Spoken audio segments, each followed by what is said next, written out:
country, you can keep them in the, let's say somebody goes to MIT or Wharton or Ann Arbor and you want them to stay in the country, a company can pay $1 million to get a Trump gold card and keep this a foreign national in the country.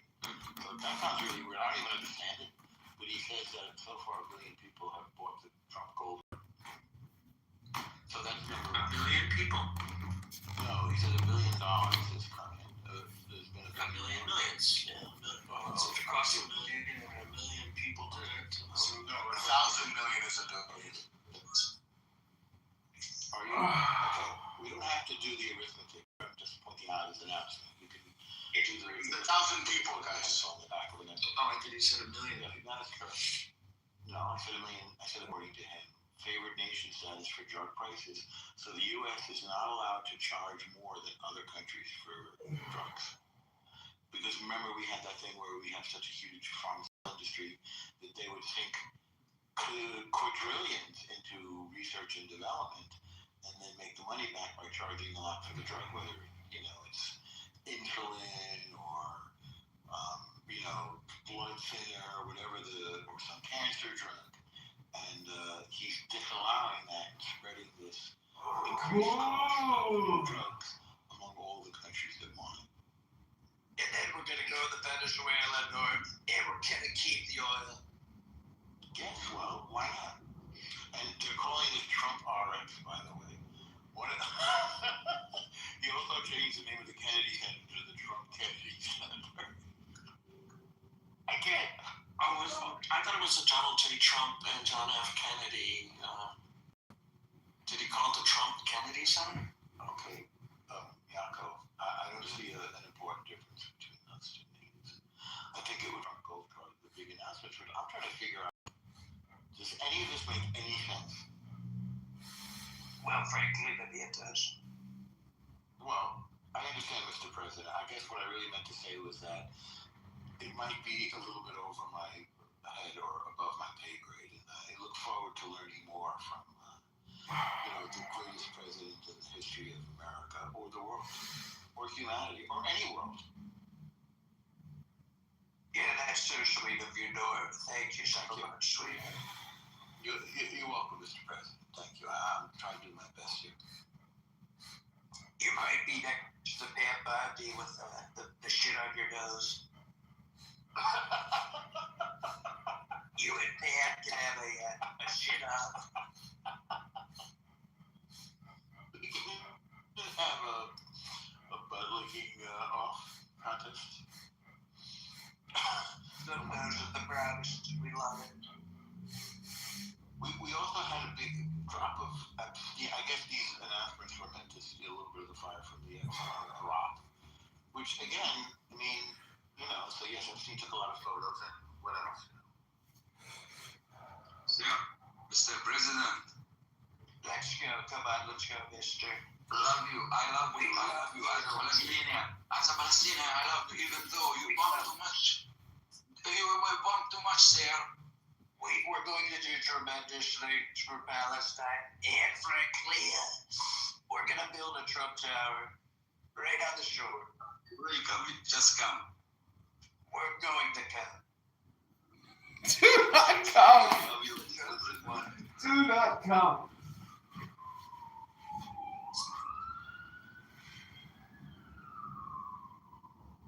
I don't think you're gonna come. I'm gonna come. We love you. Fascinating. It's fun. Oh, so sweet. Love you. Don't come.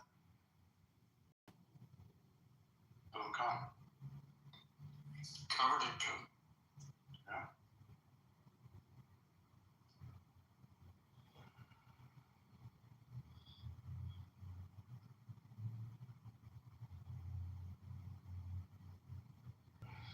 Do you understand Andrew Baisha's map, Yaakov? Because he's in the group chat. Yeah, I don't know if anybody has watched that. It's 50%. It's not a map per se. It's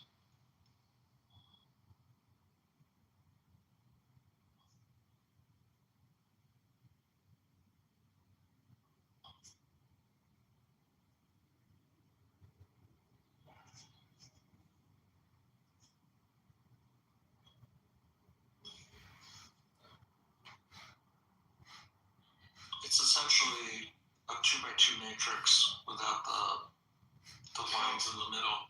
So as traditional social values, as traditional values go up. Well, okay, the y-axis is the vertical axis, right? Correct. Okay, I have to remember that from my old. Math process. Yeah. So as the y-axis goes up, what increases? Traditional or secular values? Traditional. Well, I think because if you look at African Islamic and you look at Libya and Qatar, so those are traditional. So negative 2.5 is the maximum in terms of traditional, and positive 2.0 is the I believe the maximum in secular. And then they're trying to group the countries that are secular, and what are these countries, let's say the top grade, Confucian, what do they have in common? Well, they're if you look at the countries, they're saying, oh, those are based on Confucian ideology. And then the one in Orthodox Europe, you can see those countries, those dots, those things kind of clustered, although there's this like little thing that sticks down, like, it's not perfectly clustered, and they said, oh, that's Orthodox Europe. And then you have survival versus self-expression values, which you have to go look at this Engelhardt-Weitzel. There's a link at the bottom, World Values Survey. So I think they're saying that as secular values and self-expression increase, what's the third variable that also increases? Well, no, there's only two. There's two attributes. There's the Secular values? Yeah, because you can go from the maximum will be secular values on the y, and the minimum is traditional values, right? And zero, like if you drew a line at zero, horizontal line at zero, and the vertical line at zero on the x going up, you get a 2x2 matrix, right? You can be interrupted high. your own thought. So you interrupted your own thought. So as we go up, there's more secular values, and as we go to the right, there's more survival. Expression? No, secular values is the y. As you go up, you get more secular values. I got that. Okay, because how secular versus how traditional you are, and the other one is something which is how survivalistic you are versus self-expressive values, and I have no idea what that means. But you can see that also goes from... Well, it's like the Maslow hierarchy. Self-expression. Yeah, so that's what that is. So self-expression, I mean, if I look at that and if I compare the countries on the right to the countries on the left, they have much higher rates of literacy, much higher rates of but also the language is more complex and the thought processes are more complex. It's not to say that the people on the left are dumber, it's just these are more successful civilizations. Right. So, actually, to be honest, the ones to the left on the x-axis are more focused on getting food to the table. Getting food onto the table versus we figured out how to get food on the table, so we don't have to focus on getting food on the table. We can innovate. We can focus on innovation or self-expression. In this case, they're focusing on self-expression. What do we think of ourselves? What do we want to talk? So it's just a 2x2 matrix of those, and then they try to do this weird kind of clustering, which, like, for example, West and South Asia is a really funky kind of cluster. It kind of falls apart where these little strange blobs. Well, those might be exceptions to the rule for whatever reason. Whatever.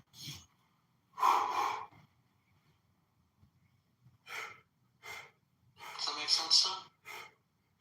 It would have been better if they had the horizontal line and the vertical line. What did you say? It would have been better if it was a 2x2 matrix, then it would have made more sense, I think, to you. A line at the zero and another line at the zero. One horizontal zero line and one vertical zero line.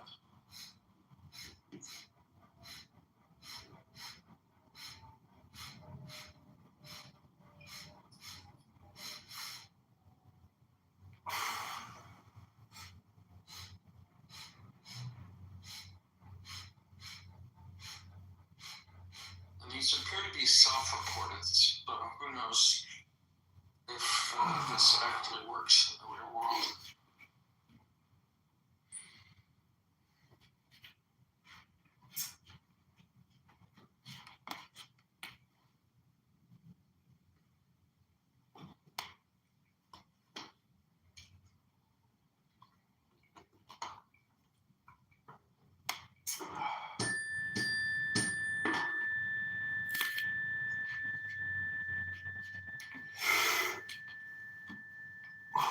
Andrew, did I get that right?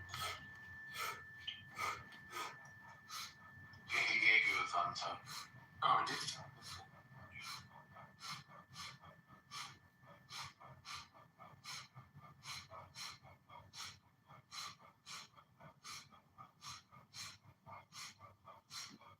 It's World Value Survey from the Financial Times.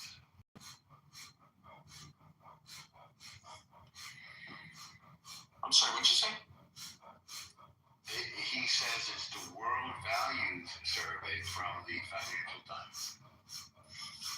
The Financial Times post. Hey, baby, are you there? I thought it was from someplace else. I think the Financial Times published it. Can we go on the private for a little bit? It's about Buttercup. You want to go on the what? We can say it like that.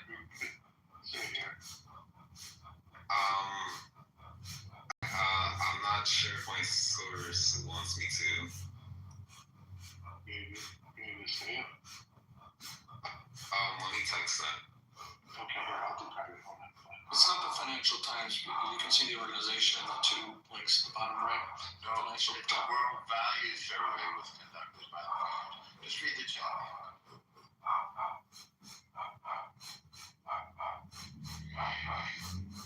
Yeah, you learned about it from the Financial Times, but Financial Times doesn't conduct their own research in general.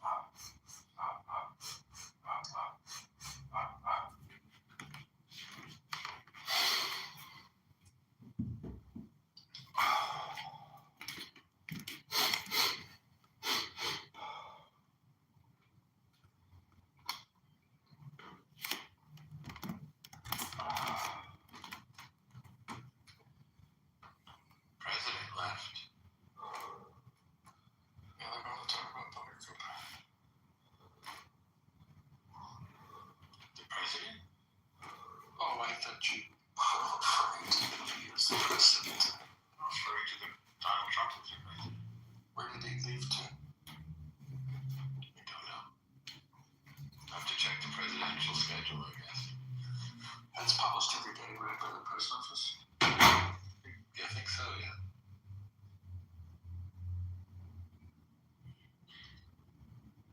I don't understand those announcements, though. It doesn't sound real.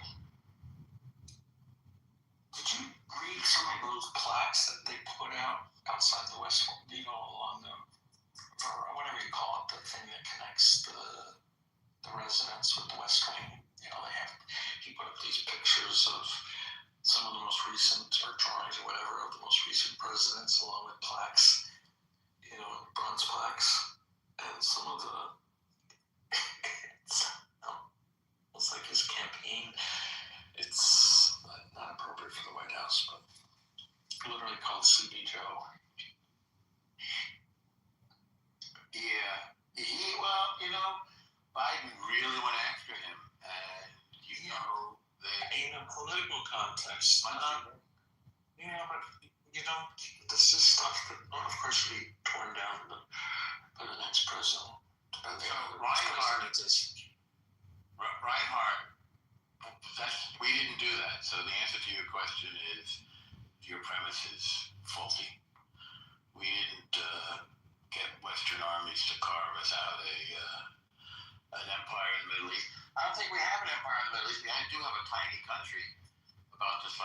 an average U.S. state.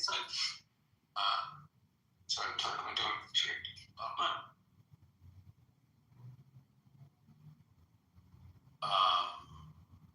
Yeah. So I think your question is based on a misunderstanding of reality. I'll invite you up though if you have a follow-up question. And what do you call during the 12-day war with Iran? How all the Arab states were intercepting the missiles. 90% of the missiles were intercepted by the Arabs. Well, again, common enemies, and they are the Iranian genocide regime and the Muslim Brotherhood. And so we coordinate the mutual defense through the CENTCOM of the United States. They're like vassal states, satellite states. Of what? They're directed by the U.S., which is directed by No, these are conspiracy theories. None of what you just said is true. So you installed puppets. Look, you destroyed Syria, the regimes in Syria and Iraq, and installed puppets. And Let's go one step at a time. Actually, Turkey was Hezbollah, a terror organization. Hezbollah was propping up in Lebanon. Well, yes, but Hezbollah was propping up a murderous, barbaric tyrant named Bashar al-Assad in Syria. So when Hezbollah fell, the tyrant fell. And also at the same time, Turkey funded a lot of the dissidents who were going to come down. Israel and America were funding the Syrian rebels like ISIS and Al-Qaeda. Under which administration? Under the Obama administration. Oh, well, we'd have to go back to check on that. I know we were trying to figure out who to back. But Drop a link in the chat. We'll be happy to look at it. We already know that Al-Shara was funded by Obama. Okay, so drop a link in the. Let's go back. It's common knowledge that Let's go back 10 years. So you might be Up to date on this stuff. Hang on a second. You're not responding to what he's saying. Obama was trying to figure out who to back, but we're now yes, but we're now in 2025, and Bashar al-Assad remained in control there, and Russia was trying to also get their stake in there. So again, I don't know what you think is a vassal state. The Gulf nations, the Gulf Arabs are independent nations and not vassals. And their client states are subsidiaries. They're satellites, regardless. They're beholden to American policy. Well, they're not beholden. They like selling us their oil, and we use a lot of it, so there's a financial relation. But either way, how did Lord Rothschild get Lord Balfour to write him the Declaration of the State of Israel? I don't know, but the desire for the Jews to return home has been eternal. It's not. How did they do that? How did Jews do that? Actually, it was more of like time-wise. They don't have their own armies. They don't have their own countries. How did they create Israel? Well, it's the same way. I'm answering your question. We got organized. We built something from zero. We drained swamps. We settled land.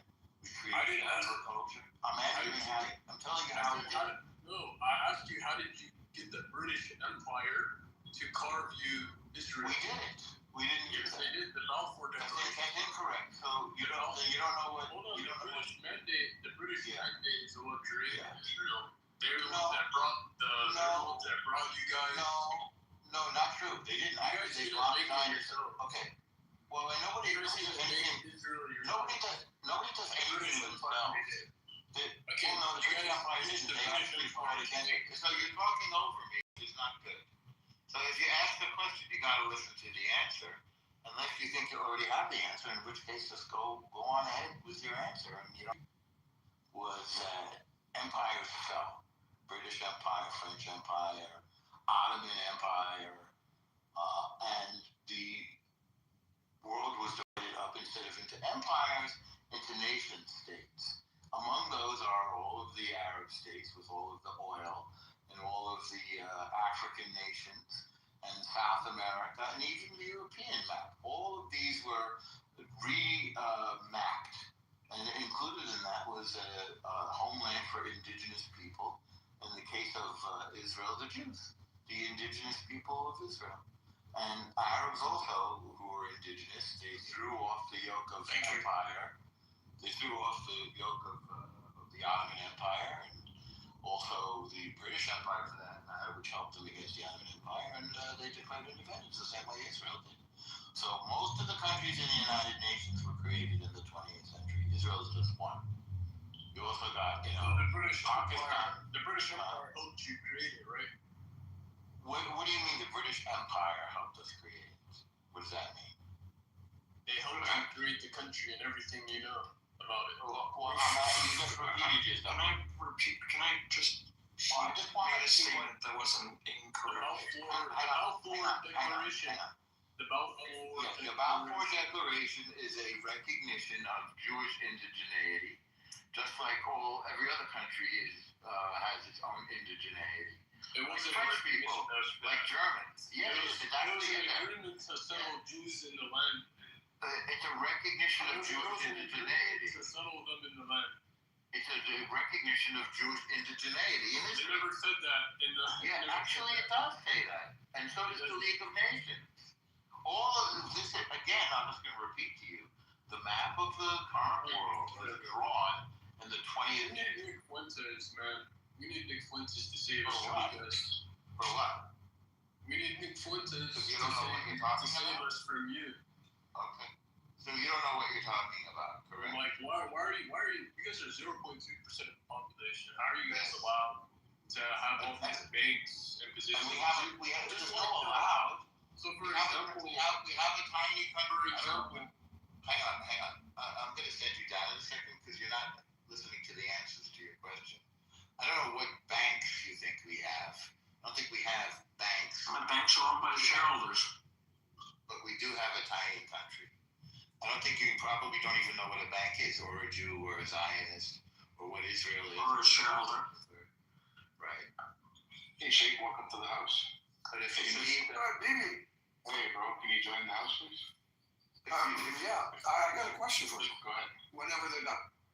Yeah, but if you need Nick Fuentes, feel free to go consult Nick Fuentes, who doesn't seem to know much about what he's talking about either, except he hates women, Jews, black people, and I don't know, gay people, who knows, he hates everybody. So he's Mr. Hate 2025. Always goes to record the room. Speaking of recordings, Yeah. Bibi, have you converted to Christianity? Who said? Well, I heard something with my own ears today. Okay. I heard you say, and I quote, "Love thy neighbor." I just want to welcome you to the church. Welcome. That's what Jews believe in. I welcome Bibi to You know that Christianity. Jews, that's what Jews believe. All the rest of Yeah, I would say treat your neighbor as you want to be treated. The rest is commentary. So that thought of loving your neighbor like thyself was Jesus' interpretation of that very same line from the Torah. So thanks for coming. Do anything smart, Dad? Shake? Well, I heard Bibi say, "Love thy neighbor." Yeah, that's what we believe in. Right, so that's what we very Torah out there. Very Christian of you. It's actually predates Christianity. I wanna welcome you to Christianity. Well, he's not entering Christianity, but I'm grateful that you guys picked up something from us. I'll make just a little prayer. Thanking God tonight. Do you have anything you want to add to them, or you just butter all the other things? I just wanted. I was compelled. I was almost brought to tears, goosebumps. So to respect one's neighbor, that compelled you to come in here and make yourself. No, you said love thy neighbor, and I was like, That's a Jewish law. That's a Jewish It's concept. actually a Jewish. It's a Jewish law. I'm like, did Bibi convert? No, he didn't. No, you don't have to. It's a Jewish thought. Maybe he means he converted to Judaism. Did you convert to Judaism, Fadi? I mean, Did you revert? Yeah, You revert to Judaism? Look, I know that I'm much more Semitic than all of you combined. you're not. Well, there's no. I have That's a more language Semitism. group. That's a I have more language group. Semitism in my toenail There's no. than such you thing do. as That's a Semitism. language Then group. you do in your, if we just aggregated your entire family over Yeah, the I last think your country. 300 You're years. a fucking sin. This I shed more. Listen, Whatever. idiot. Come on, baby. Welcome to Shetty. Welcome to Shetty. I didn't know that you sipped that hard for a year. Come on, baby. Come on, man. Come on. Just I'm shape. I'm literally your neighbor on this app right now. We are running a special this week. We are running a conversion You special. need to love me. We're running a You conversion need to special. love me. It's a 1-year program. Introductory price. Do you love me? Yeah. No. We're running a conversion special, Shape. Do you want to participate in it? Do you love me, baby? I'm your neighbor. I'm literally beside you on the little square on the app. I'm right here. I'm literally your neighbor. And in more ways than one, too. Look to the left, baby. I am your neighbor. No, I'm actually in the top left. I would be No, I am next to him. Hey, stop with the supremacy. No supremacy. I refreshed my screen. I refreshed my screen. You're on the lower right. Everyone's always to the lower right of you guys. Okay? Always to the They are. Listen, Frank, I just want to know how butthurt is it here? They can send you in there and then an anonymous, that's probably Ghost, recording our rooms. Or play it. Tell him to get used to, if he wants $1,000, and I'll stop hosting rooms in his head. But I'm going to keep hosting them every single fucking day. Because you bullies, you losers, you don't frighten me. You don't scare any Jews on this app. And it's good that you bullies get over your voice cracked when you said that. It's good that you bullies get over Did you rooms are notice your voice went losers? Did you notice your voice cracked? No, my voice is cracked. Yeah. I'm your neighbor. They're just very entertaining. Why don't you call him Bobby? Why did you call him B instead of Listen, I don't live inside you in a Etobicoke shape. How'd you know I live in a Etobicoke? Because I know everything about you, broke ass. Fucking bum. Wait, what did he say? Tried to lie and say that you didn't know. Fucking, what a joke. Good name. Clown. I dare you to come visit me. Don't reveal Don't our dare me. secret powers, BB. Don't dare me. Don't reveal our secret powers. You don't like it there. Bibi, was this another Christmas miracle? To have you in the room, yeah. Did you? Quoting Rabbi Hillel? Would you sing a Christmas song with me? Oh, you knows it! Yes, Yaakov! Yeah, We did another one! You know what? We got another one! Yes! Nearly all of the Christmas songs that you hear on the radio are written by Jews. I'm not even entertaining. This guy's a loser, anti-Semite, and he larps and pretends to have like No, but I want to get this out there. He's a shit. He's a communist douchebag way. Like they're just scum. I have good conversations with that. But, okay, but all of these Christmas carols that you hear on the radio, they are primarily written by Jewish people in the 30s, 40s, and 50s. Not that one, no. Not that one, but I said most of the ones you hear on the radio. I think they butthurt. And I like the fact, I actually love the fact that John Kitover opens up live YouTube channels airing that anti-Semitic terror room every day. It's amazing. I aired that in this room today. It's fucking fun. Telling you, Kitover has many Here he is. Here's talents. Thank you. He's got many understated talents. Don't sleep on Kitover. This guy's got. I used to think there was something going on upstairs, but now I realize there's something going upstairs that's good. Let's find out what's going on downstairs. I'm not touching downstairs. You see though how butthurt they were? Like, just like Ghost came in to sit at the bottom to record. Shane came on stage to try and get us going so that they could bring back content because their room's not doing well. Because they made a fatal mistake, right? For 2 years, they held their room at Amir's house. And then their room got shadow banned. Damn the idiots. Instead of keeping opening their room and being patient and putting it in the room chat, because they have 10,000 people in their house. All they do is, room is open. Put a link. I understand you couldn't put a link for 2 days. But people would have checked and they click on the house and it shows the live room. They got impatient because they're dying for fucking thirsty clout. So they did it, they opened up World something for them. BB and the chosen ones decided to do the smart one and use the house that's readily available in your house. And now everybody comes to this house and they're so choked and hurt by it. It's amazing. Oh, Butternutter, what's going on, girl? But yeah, they're all like, yeah. Butternutter? That's it. Butternutter. But anyways, they're so buttered. What? Can I ask a question? Yeah, the Christmas carols were written by Jews. Why did Jews write? What was the motivation for Jews writing Christmas carols? Jingles business, you know, music business. Yeah, they were, some of them were commissioned, some of them were, were done without payment, and then they were shopped around and they got payment. It was just. Why not write a nice Christmas song? Yeah, I mean, they were done in a time when it was sort of much more secularized. The Christmas holidays, so like earlier in the last century, it was a little different when they were writing those songs. So. Well, what's the question? Okay, so I'm playing for me. So I'll find you an article about it. So that was, I don't know how to be more direct in the question, but I'll elaborate on why I asked the question, because Go ahead. if you have a belief system, Yes. and you're everything is contingent upon that belief system. Everything is not contingent on the belief system.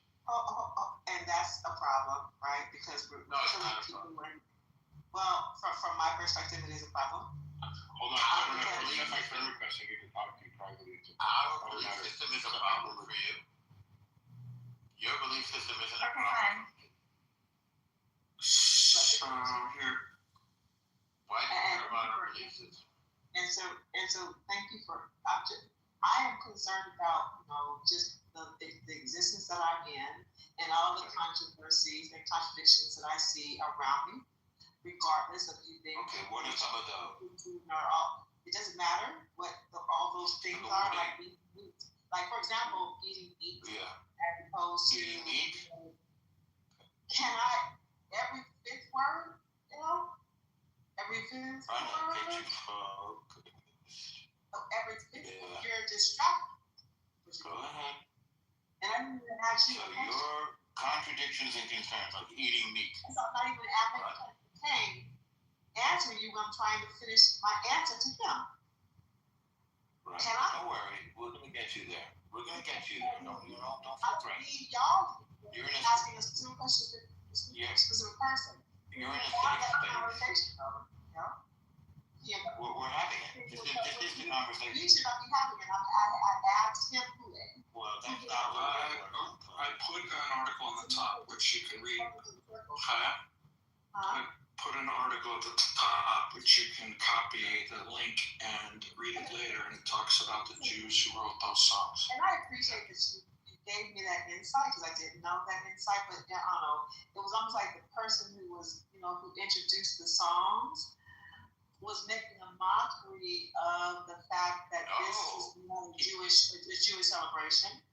But no, It was a Christian who introduced. No, it was a Christian person who said that. I know, if you follow what I'm saying, I'm not inconsistent. He was mocking the idea of, I think someone Jewish came out and said jingle bells, some shit like that, and he said, we know what that's. Why would you do something like that? And then you came off and said, well, Jew people wrote most of that shit. And that's the crux. And that's correct. No, not Jewish. Can I ask you a question, Pat? Did You really think the songs are shit? I think some of the songs are great. With the way I'm thinking about this, how many recipes with pork are Jewish recipes? I don't think any. Zero. That's consistent, right? But I think you're right. it would be consistent. If Jewish people are responsible for like a plethora, if not all, You think there's a Jewish law against writing? thousands of years, and a lot of Jews know them. A lot of them you may even know, but don't realize that they're Jewish. So we have a lot of composing traditions. So when there was a need, we'd find a way to fill it, and it shouldn't be a threat to anyone. The music's great. We're not saying that we weren't even imparting our values into these musics. They're actually, when you hear them, you think about it, and it's like, oh, let it snow. Like, yeah, let it snow, let it snow, let it snow. It's nice. It's like literally stuff that happens in winter, and you can go through it. But yeah, like Christmas, yeah. It's like, somebody wrote a song about it. He happened to be Jewish. Like, it's like necessarily see Jesus being born or the celebration of Jesus being born. I don't think Jesus was born on Christmas, was he? Because it was a great jingle, and so people applied it to that part of the season. Okay, I get it. Yeah, I mean, it should be. And tell me if I'm wrong here, and I don't mean this to sound as aggressive as I do, but are you A Black Hebrew Israelite? Yes. No, that's not where I was going. Are you offended that Jews wrote these songs that are very popular? I understand why I'm inundated with contradictions and conflictions. And so when they rise up, I question it. So I don't have any particular. Yeah, I think the more you learn, a particular interest in the direction. So the more you learn about the Jewish tradition, the more you'll see that this is perfectly normal. It's perfectly normal and it fits within our framework. I would say those songs are secular. Yeah, they're completely secular. And Can Christian, I bring something that I'm working on? oh yes, that's Oh, Daniel is writing some great music. Like it's not funny, but I will play it. Are you doing Ramadan jingles? No.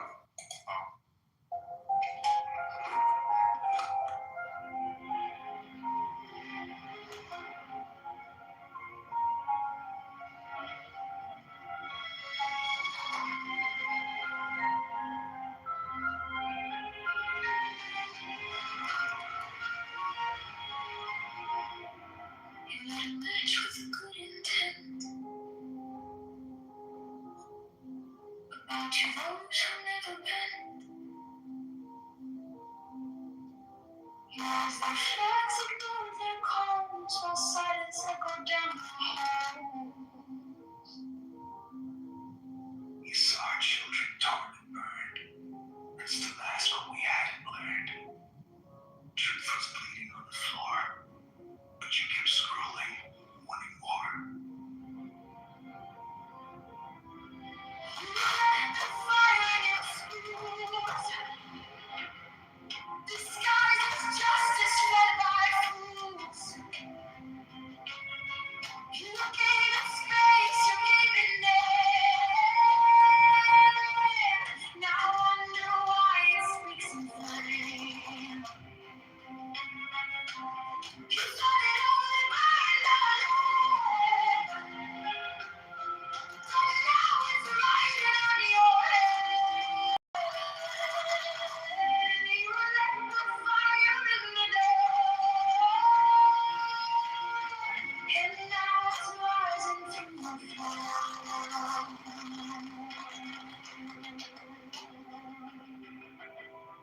They came with slogans here. The truth is what they won't let hear. You let the fire in your love. Stand fixed when it rewrote the past. You call us cruel, you call us blind. But now the smoke has reached your mind. You thought the fire was yours, but fire never knows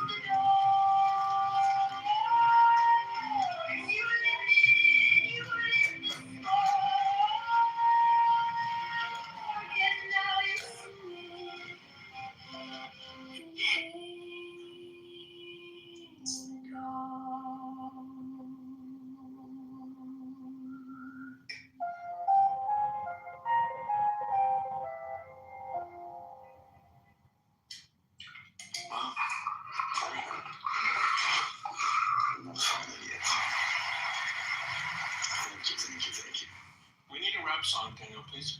Could you take a request? A rap song? The rap song. I don't know. Same topic area, you know? All right. Thanks. See how well it raps. With the same singer, right? Or different singer? Maybe a man, you know. And man, I don't do man. Yeah, I would beg to differ. I don't think you would do, man.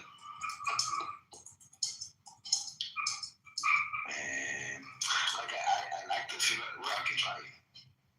I know, whatever you want. Yeah, I like Queen Latifah.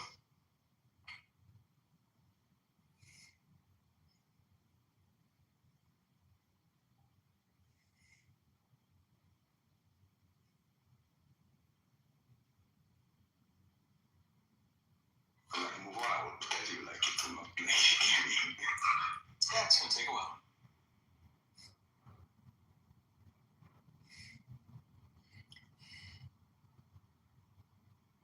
To that, I'd love to hear mariachi.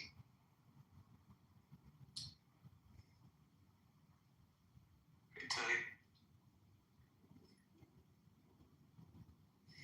So funny. I was just messaging him right now. I was gonna let you know that I swear to God, I was just about to message him, say that he can't be trusted, and now he's been done. That's so weird. Then I heard you say, "Hey, Teddy." I don't know why. I just saw. I'd say a little bit more. Like you should always be able to, like, you know, have a little bit of trust in somebody, but somebody that goes around like does the shit you do, it's like so sneaky shit, bro.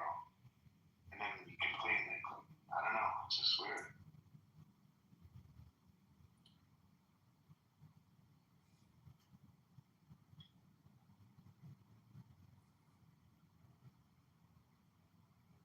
What did I do now? Crush's laughing about you. Fuck you, mom. Go to. Is this Muhammad? The 73 is they still teach Egyptian schools. You got this one. Do you know that? Hitler was Okay, wait. Hitler was good. Everybody listening with this face up.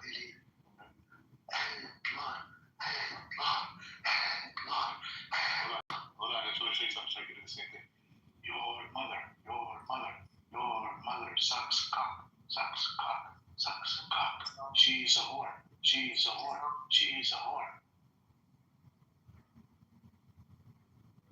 If you guys spent as much time as you did hating Jews into raising your children to love themselves and invest time in their future, you wouldn't be in this situation. Children loving themselves is an example of that. Is them killing other people for no reason.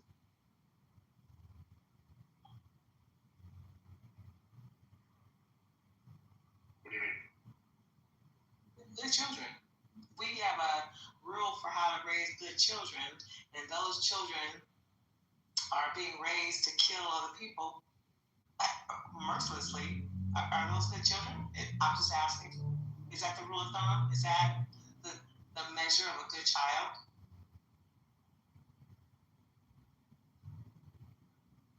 Are you trolling right Why now? don't we all just celebrate Christmas, okay? No, I was curious. Are you trolling? You said so. I don't believe that anybody has a rule over how they raise children and what Why not? is a good child and what determines a good child. Why not? Because what? If you invest time in your children, in children's future, and you teach them, okay, are you going to shut your fucking trap? You know, Where is the example of a good child? an example of a good child is how you raise your children. So if Is you're a example good of a good parent, child? if you're Where a is the example of a good child? if you're a good parent, Is the example of a good child turn to a good so child? if you're a good parent and you raise your children to have values, core values, Does that reflect adults that oh my goodness, this person's a troll. I fucking lost my patience for dummies on this app. Like, these people are just so dumb out of the fucking lunch. It's so sad. Like, what happened? What? you couldn't answer me who's dumb? What are you talking about? Listen, you know who wins the fight with an idiot? schooling another idiot. I'll never win with you because you're dumb. Thank you. That's a good child being raised. Impossible. Got it. It's impossible to win an argument with you because you're dumb. You are an example of a child, a good child who was raised into a very strong, positive adult. I get that part. And so we're able to think like you, and that's an example of a child being raised right. Perfect. So tell me, how did you come up with that? Who is suggesting that you have the rule of thumb for how to raise a good child? I do. Invest more in your child's education. Teach your child to love. Do you have children? Boo-hoo. Yeah. Yes, I know. It doesn't work. It has to. They do selfless acts. That's Not great. looking for recognition. They do it because they want to do it to feel good for themselves. They don't do it out of recognition. First off, you lie. But secondly, is that the measure of a How did I lie? You don't even know me. How did I lie? selflessness? Is that the greatest of a child? Selflessness? Yes. Because we all should be poor. We all should be poor. Why should we be poor? Just because you grew up. Just because you are poor. Why should everybody else be Anybody poor? who was doing good is not It makes me selfish. not feel alone. Anybody who's doing good doesn't. Anybody who's not doing good. Anybody who's eating meat is not selfish. Anybody who's fucking eating Why? What's wrong with you? is not selfish. Oh, come on. Let's not get particular. Why not? What's the problem Let's with get eating meat? particular. What's the problem with eating meat? What is a good person? What's the problem with eating meat? Okay, listen, douchebag. I'm gonna drop you if you're not gonna have a conversation. So tell me, let's go step by step. Because I know your fucking retarded mind doesn't understand. What's the problem with eating meat? Cause a name yet. That's okay. That's you. That's me. We're different. Listen, you fucking chimp. What's the problem with eating meat? You fucking chimpanzee. What's the problem with eating meat? Get to the meat. Fucking circus animal. What's the problem with eating meat? Get to the meat. That's the problem. What? Pardon? Can you hear me? It's how you get to the meat. No, you keep going in and out of the matrix. So No, I didn't. Promise. What's the problem with eating Probably meat? because you're fucking like Wi-Fi Hello. like stolen. Go ahead. What's the problem with eating meat? She's trying to say that it equates to being a bad person. Something about getting there? I didn't understand. No. Because she's in and out of the matrix because she steals your Wi-Fi. I heard her say something about eating herbs only makes you good. I don't understand. Human body wasn't meant to survive just without protein. That's why we have it from the Okay, I have it. I'm not loving it, but Is this a rap song? yeah, like No, when we bring us finished products, it goes I have like 1, 2, 3, 4, 5, 6. I would just play the best one, but I don't think any of them are good. Let's go. Let's finish. I don't think it's rap enough. Well, you gotta do like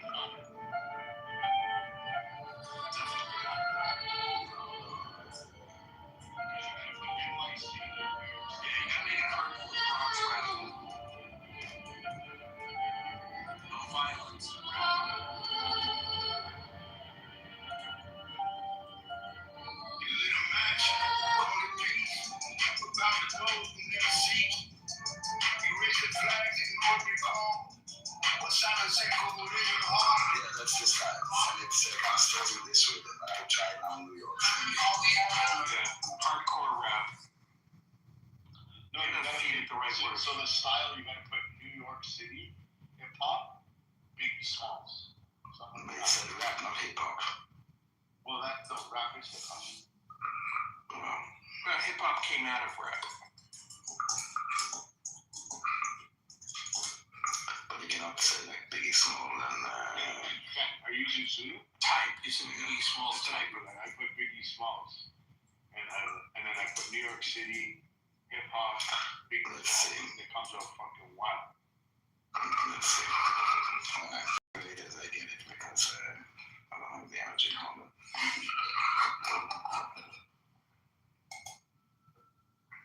3, 2, 1. You lit a match and called it peace. But God knows we never cease. That's it. You raise their flags, ignore their calls, but silence echoed in your halls. Echoed in your halls. You saw our children born and burned. Still on we learn. We have Truth was bleeding on the floor, but you keep floating, wanting more. You let the fire in the school. Let the light come through. You hate my fucking mic.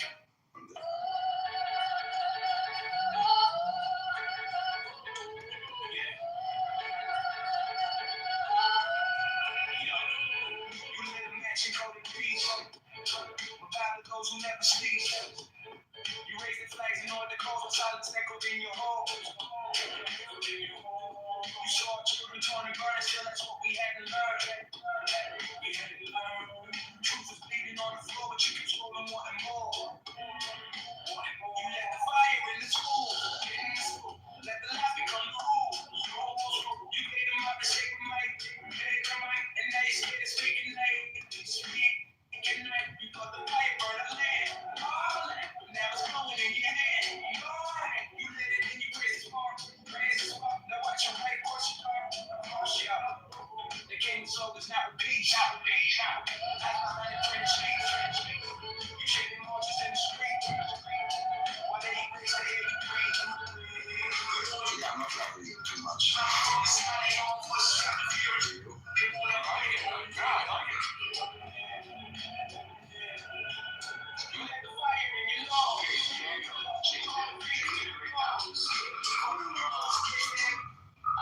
West Coast. No, I totally welcome the lyrics of it. I'm loving the lyrics also. Are all your lyrics with the same sort of prompt about the topic here? West Coast Tupac Shakur. Butter. It might sound Butter. Yeah.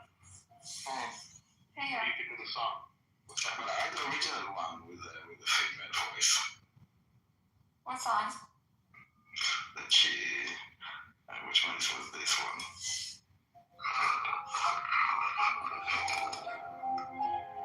Snaps.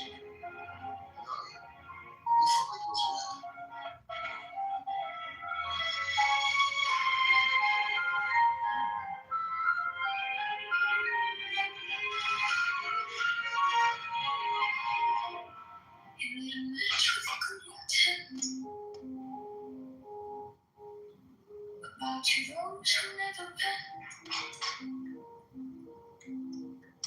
You raise their flags, ignore their calls, while silence echoed down your hall. We saw our children torn and burned. And still that's what we hadn't learned. Truth was bleeding on the floor. But you kept scrolling, wanting more. You let the fire in your schools, disguised as justice fed by fools. You gave it space, you gave it name. Now I wonder why it speaks in flame. It's what it only burned alive. But now it's raining on your head. You left the fire in the door. And now it's rising through your floor.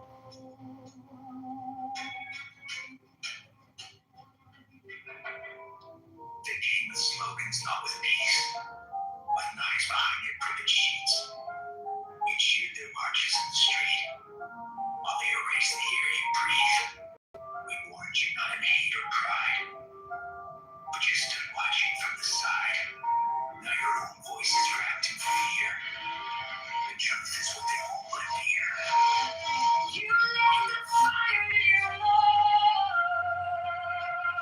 Then finished when it rewrote the cause.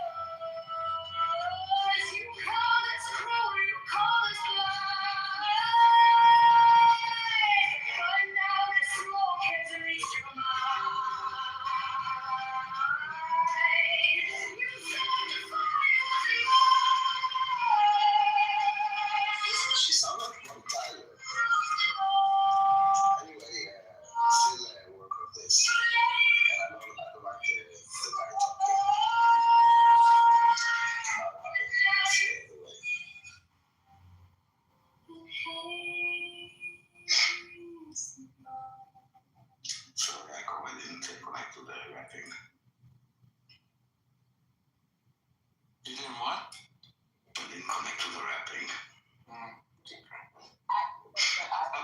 sounded like a Bond film. But I asked mariachi. You can do mariachi, Daniel? No, it's the first word on the lyrics. The lyrics are not good enough. Like some of them are a bit stupid. He's like a trained monkey. After mariachi, can you do opera? I need to know the style because I need to know the style and investigate it a bit.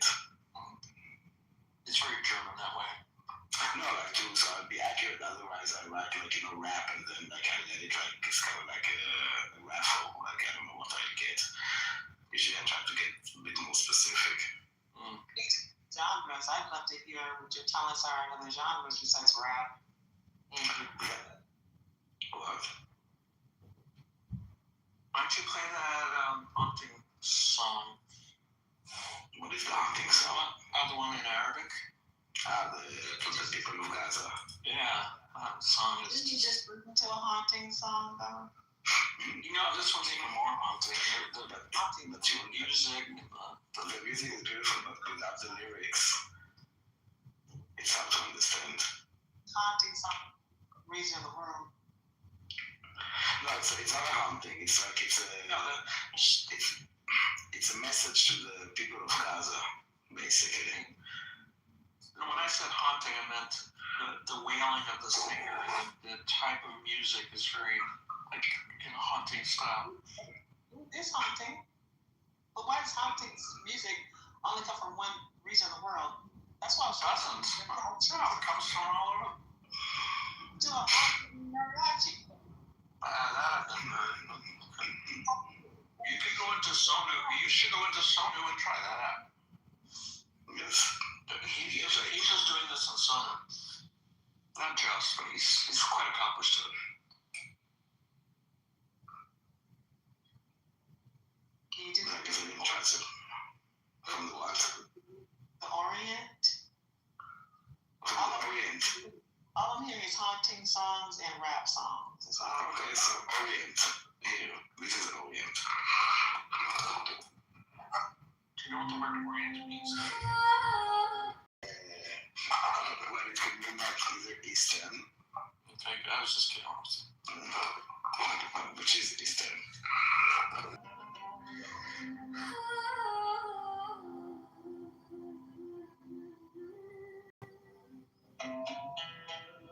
اسمعني نطولكم نحس بنوركم لكن من يسرق صوتكم يخفى الحقيقة عن دربكم تعيشون تحت الحصار لكن القردة مش من الديار من معكم باسم الدين هو من غرس فيكم السكين انتم مش عدالة لكن في نار ما في نار في من يحكم باسم الدم ويبني المجد على الوهم نحلم ليكم بالسلام بس مش على حساب الحق الدم ندافع مش لأننا ننكر بل حتى ولادنا ما يصرخوا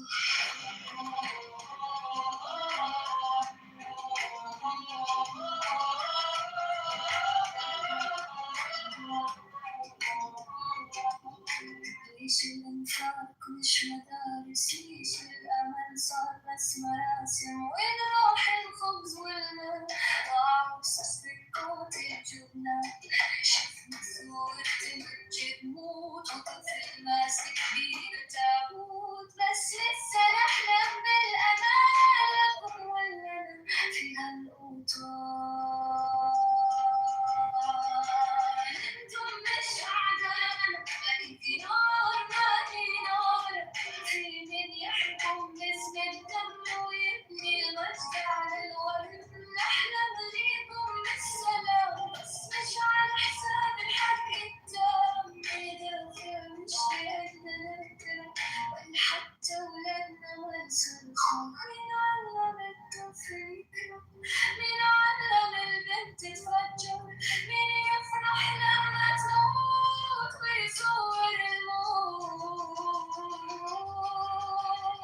الموت كأنه صوت انتم مش عدالة بس الحقيقة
Matrix.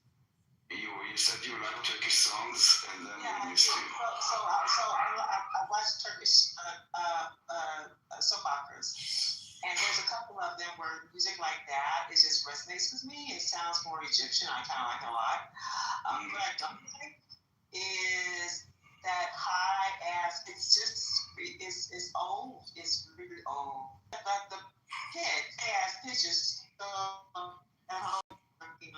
Why, Chaya, your internet is really like you're coming in and out. You're in the matrix. But I heard the most of it, but just the end of. Yeah, no, it was just the pitch, the high ass. Okay, you. I mean, she got a pretty voice, but geez, how many times can we hear that voice? Like for example, Celine Dion, she had a more earth tone voice.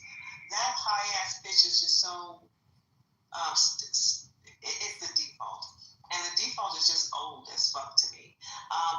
The melody behind it is classic, is gold as fuck, and I love it. It's just bring your pitch down a lot. Yeah. And you should understand the words. I mean, the words actually are the key here. So from what part of the Middle East is that song from? It is. What do you mean from what part of the Middle East it is song for? It is to the people of Gaza.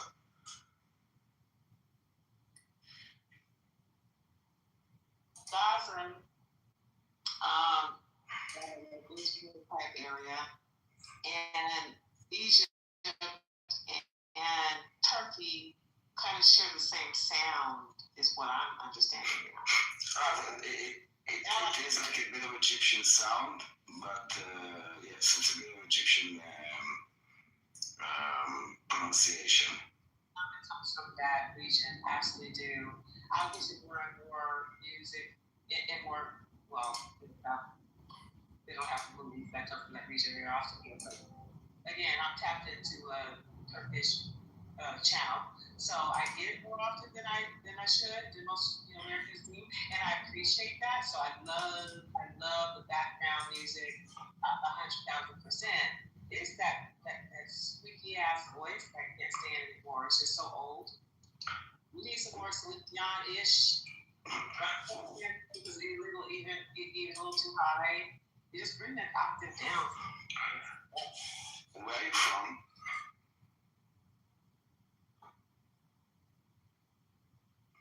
Hello. Question? Where are you from? I'm in America. United States. Okay.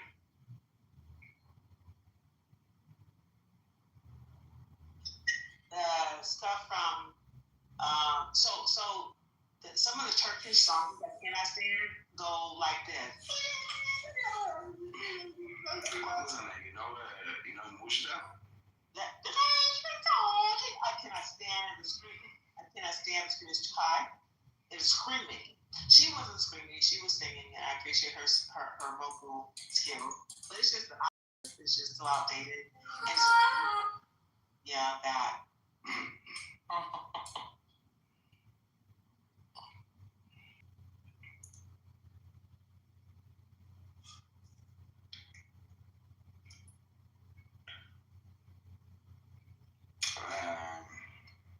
But each one is a bit different style. Yeah. This one was specifically for Arabs, so it was in Arabic and Arab style. Heard some songs in Turkey spoke.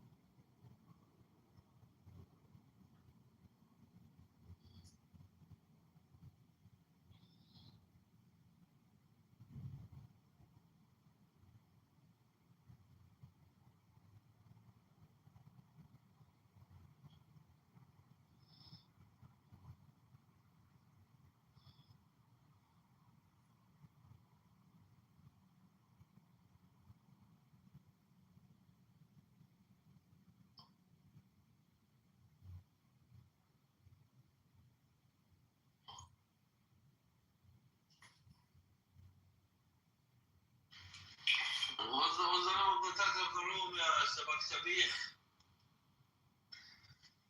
يعقوب. يعقوب حبيبي. But it's like, I guess, we didn't put the title, but yes, I mean, it's time for Gaza to surrender. And the radicals needs to be stopped. And we need to kind of go back to civilization. So this title is good for or bad for us? What is for us? For Palestine, for Israeli. Gaza need to first surrender so we can end this and we can move on. No, you don't think so? So you guys want peace with Palestine? We always wanted to be part. That's our issue. Yeah. What are you saying? I know Israeli people probably they need peace, but your government Netanyahu. Need it, we want it. Yeah, it's not about the government. There's no anybody don't need no peace. No, unfortunately, the reality, and we know it by now, so we can stop with the game. Israel always wanted peace. Palestinians never wanted peace. I know, but the Israeli people they're looking for peace. And the Palestinians never wanted peace. Palestinians are How saying you know? because first of all, they say it. Okay, they say that they never say that they want peace. Okay, they always say that they wanna eradicate Israel. No, but it's not true. Only some Palestinians they look. So which one is calling for peace? Which why is it not happening? Okay, Palestine, village of Ramallah, why are they looking for peace? Probably, I don't know, Gaza, they look for peace too, because Gaza, you guys destroy Gaza. Now maybe they want peace, so for this they need to surrender. This is what happens usually in wars, like the Nazis at the end, they admitted defeat, they surrender, and then they could start rebuilding Germany, demilitarize it, and kind of rebuild it. And Gaza just doesn't surrender because it gets a lot of help from the West to keep them alive. Gaza, they have floods there. They have floods. Yes. Well, they had a flood for a day. This is how the weather is in the Middle East. It's like a day or two. It's not constant. And the reason they have floods, yes, of course, there was a war, but also they don't have drainage, they don't have pipes, because they take out the pipes and turn them into rockets. I mean, this is the problem. Hamas is a cancer. They need to go out, and Palestinians, if there is something called Palestinian resistance, they should fight against the occupiers, which are Hamas and many others, not Israel. But Palestinian resistance is a code name to eradicate Jews. If they were true resistance, they would fight Hamas. And Allah messed up those days going on. I don't know about that. I don't know about that. Listen, Israel left Gaza in 2005. And then, there was elections. The Americans supervised to make sure it's democratic elections. And they elected Hamas that instead of creating Gaza. But the Israeli government, they look into occupation Gaza again. So you said that we left Gaza in 2005 because we wanted to occupy it. I mean, it doesn't. I mean, really, enough of this. We know what's up. We really tried. And at the end, 7th of October really opened our eyes, and I think it's time that you guys also face reality. The blockade, all the walls, this is a necessity. It's not something that we want. Those are people that want to massacre us, and they do it all the time. By the way, still, every day almost. There's a terror attack or throwing rocks at cars, and it's happening all the time. We know it. I know that it's not being broadcast in the world and in the news, so they only see when we fight back. But we know. Okay.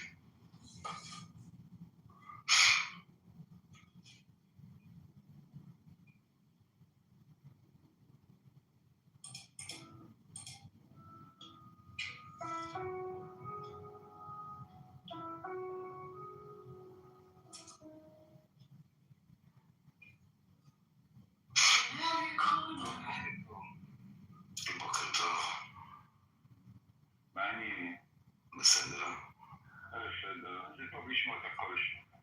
מי אתה פרט? מה, אתה לא זוכר אותי? לא, אתה לא שם, אתה לא מופיע, אתה לא בא... I just came back online and I've been off. Okay. I'm traveling. It's nice to listen to your logic again. You know, nice to listen to you speaking to a brick wall, man. I'm not sure it's a brick wall, like he didn't give me the automatic responses.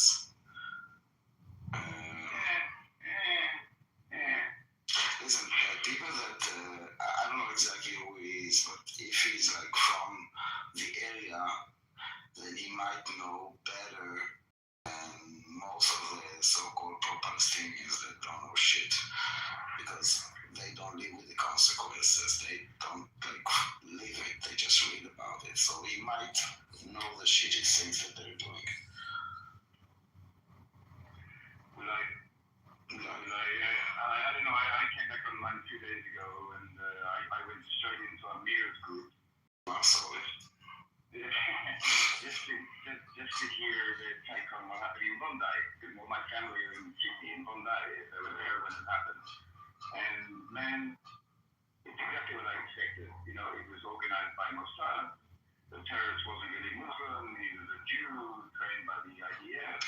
listen, I could create a ChatGPT that will, I will give it a story and he will create the proper response to it. It's very easy. It's like to doubtful, basically. Doubtful. How do you call it? Deflect. How it's called? There's a technique like this. Hold on.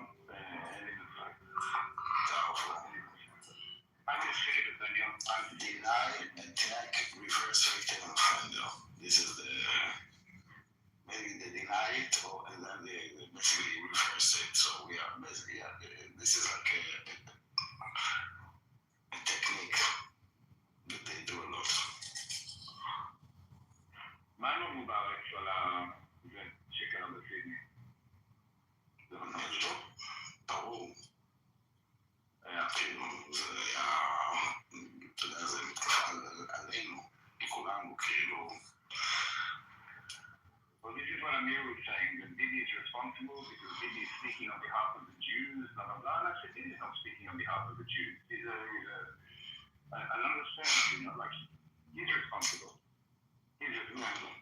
So he blamed it on the Palestinians, you know, the Bibi. And I said, Bibi didn't blame it on the Palestinians. He blamed it on the fact that the Australian government recognized the Palestinian state when they were screaming gas for Jews in Sydney. You know, it's like, legitimizing gave them rope. shit. They normalized it more and more and more. Yes, so this is what happens. You know, this guy in the group here, Teddy, sitting downstairs there, you know, at the bottom, he's one of them. You know, I was arguing with Teddy, you can see at the bottom of the room. English twat. You know? They're on the show, I'm shut in it, you know. You're listening, you know. Fuck. I'm sick of these bastards. You've got more patience than me, man. You're non-emotional. Listen, at the end, it will collapse, okay? The entire thing is based on lies, and at the end, most of it is amplified in order to destabilize like the West. The other players, except the pro-Palestinians, that are benefiting from the polarization and this destabilization of what's it's happening everywhere. Like, look, it's happening everywhere. And at the beginning, we said, you know, the West is next. And I think that people don't really get it. But the West is not even next, it's now. But it happened before. I mean, this is saying the West is next, but it happened before October 7th. No, what is happening right now, not just with attacks on Jews, but the entire, like, the violence, the riots, the radicalization of the population, like it's happening in the UK, it's happening in Iceland, in Ireland. Yes, exactly. Yeah. Well, I disagree with you, Daniel. I think I need to feel it. But I think I don't see a future for Israel and the world because of basic demographics. I don't see any way around it then. Well, I think there will be a clash of basically of realities. This made-up reality and the other one. There's a silent majority. We see the very violent and loud minorities, but at some point there will be a shake because this movement doesn't know. It's always hungry. It cannot be satisfied. It consumes everything, and I think they slowly and surely they are kind of pushing the line and starting to get pushback, which then they double down, which will get a stronger pushback. It could end in civil, like small civil wars or civil wars in different places. But Israel is not alone here because there is truth, there is like morality, there is like I do see also the comments on Twitter like we're not alone, okay, seeing that this entire Free Palestine movement for what it is, not just us. Many people see it. I agree with you, but the Yamin, it doesn't make sense to me how the future, I'm talking, let's say 75 years, just based on demographics then, especially in countries like Australia, in most of Europe, there's no turning around from this because of what of the massive population. Yeah, I'm talking about.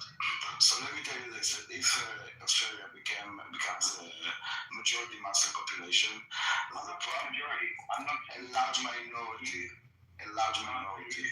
Even if it's 30%. Yeah. Okay, large minority. That would be more like Australia would feed more than Israel. What you mean?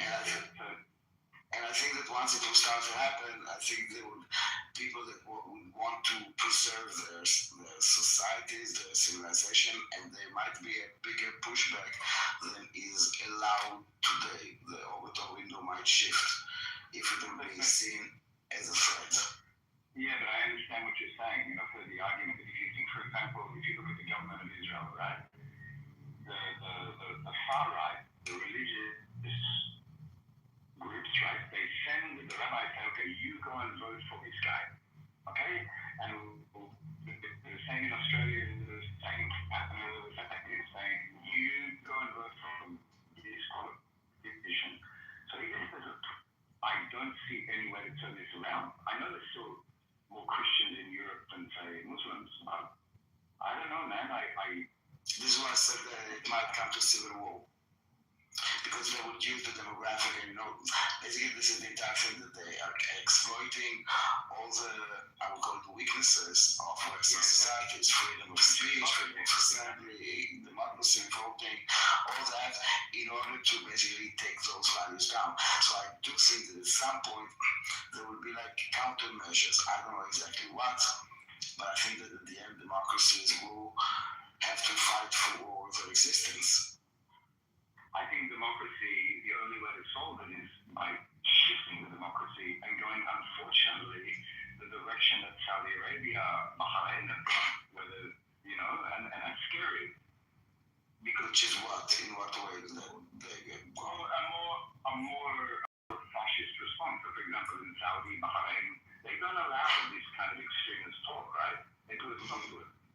And that's a very strong Islamic. They're Islamic countries, right? That's a problem. We don't want to become that. And the later the respond, the harder will be the measure. And yes, everybody will be affected by it. Because in a way, it's kind of like World War III that is happening, just not what we expected. It's kind of differently because they know that militarily. And by the way, it's not just like the Islamists, it's also like China and Russia that are participating and inflaming this entire thing because militarily they cannot win. But they can do it exactly with the thing that makes the West different, which is democratic values. Yeah, the mind, basically. Multiculturalism, freedom of speech, all of that, Yeah. Okay. So you're saying civil war is what we're looking forward to? hopefully, like there will be awakening, or maybe there will be like a country that quote unquote will fall and will act as a cautionary tale. I don't know. But I would worry for Israel less than the rest, to be honest. See, I disagree. The future of Israel, again, between the. Sorry? Don't worry about it. I've got two more. It's fine. Yeah, it's fine. The problem I see in Israel is not just the Islamic demographic, but also the far right demographic, the religious demographic. You combine the two of those, I don't see a future for you in Israel. But voting is not rising. You acted as though the Jews didn't see this from a million miles away. It's sort of funny. Like you're just waking up to this. You think And listen, and I just want to tell you one thing about Israel. Israel is a Jewish democracy, and those two values, in a way, also contradict each other in a way. But we are always like on the, I said it once, and I liked it, on the hyphen between the Jewish and the democratic. Okay, this is where Israel is, on the hyphen. So if something will shift, we will balance it some other way. Okay, like for example, now they don't want to participate in the army. There are talks of like, okay, so maybe you will lose your right to vote if you are not participating in, acknowledge Israel and don't want to, whatever. I don't know. They can't do that because of voting power. Right, what do you mean?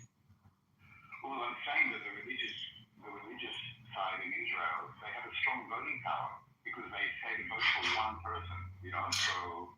No, it doesn't matter. They still have like two parties that they divide between the Ashkenazim and the Sephardim, and together they're like less than 10% of the, I think now like 10% of the coalition, maybe.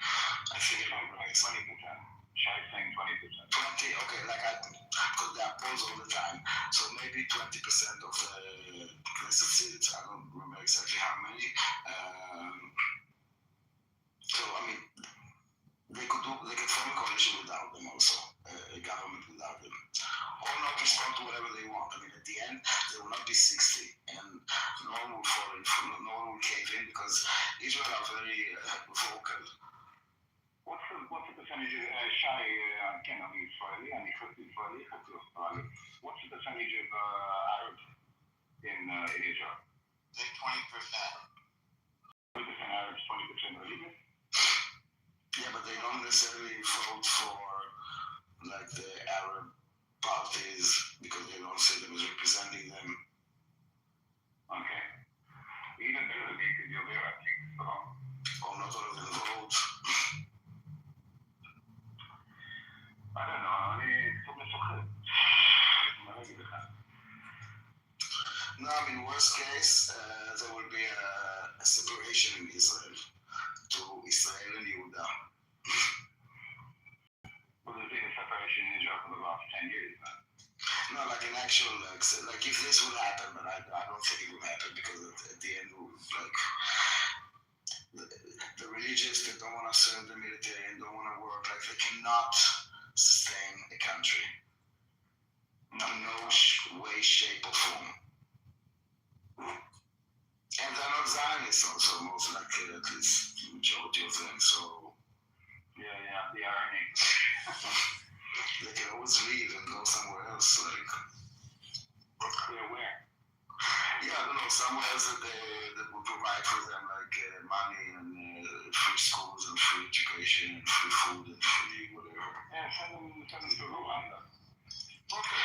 I don't know, the religious people in New York are able to have a religious lifestyle and go to work and provide for their families.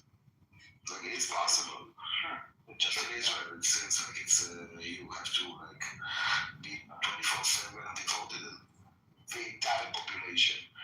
No, but they say they're working, Daniel. They say they're working all day, right?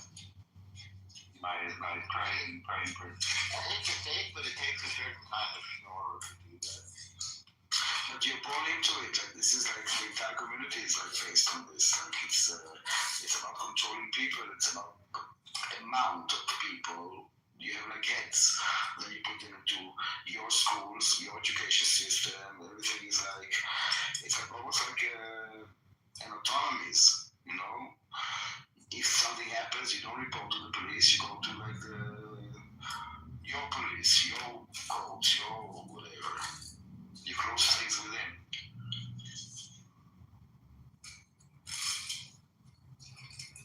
I just realized you're moderating a meeting house. How does that happen? It's a hostile takeover, occupation, Zionist occupation.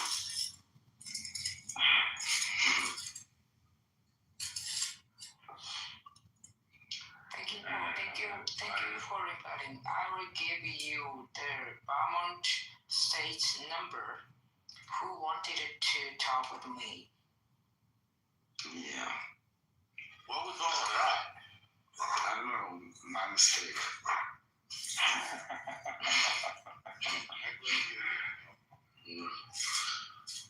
Easy target. I want Teddy to come up. His chicken shit is in the bottom of the room. He was all talk yesterday. With chicken shit. Teddy, He's not things very. He's afraid of the Jew. Where is he from? Is Teddy? he's English. He's very anti-Israel and He's afraid of Jew. yeah, he's literally a Jew head of that. Yeah. I love British that are talking about calling us colonials. No, honestly, Daniel, all Muslims. Muslims in the UK, like Aziz, calling us colonial or probably distillery. Funny. Yeah, it's funny. When I talk about history, historical facts, and they forget the Ottomans and it's like the hypocrisy. Anyway, What we got in history and Jewish,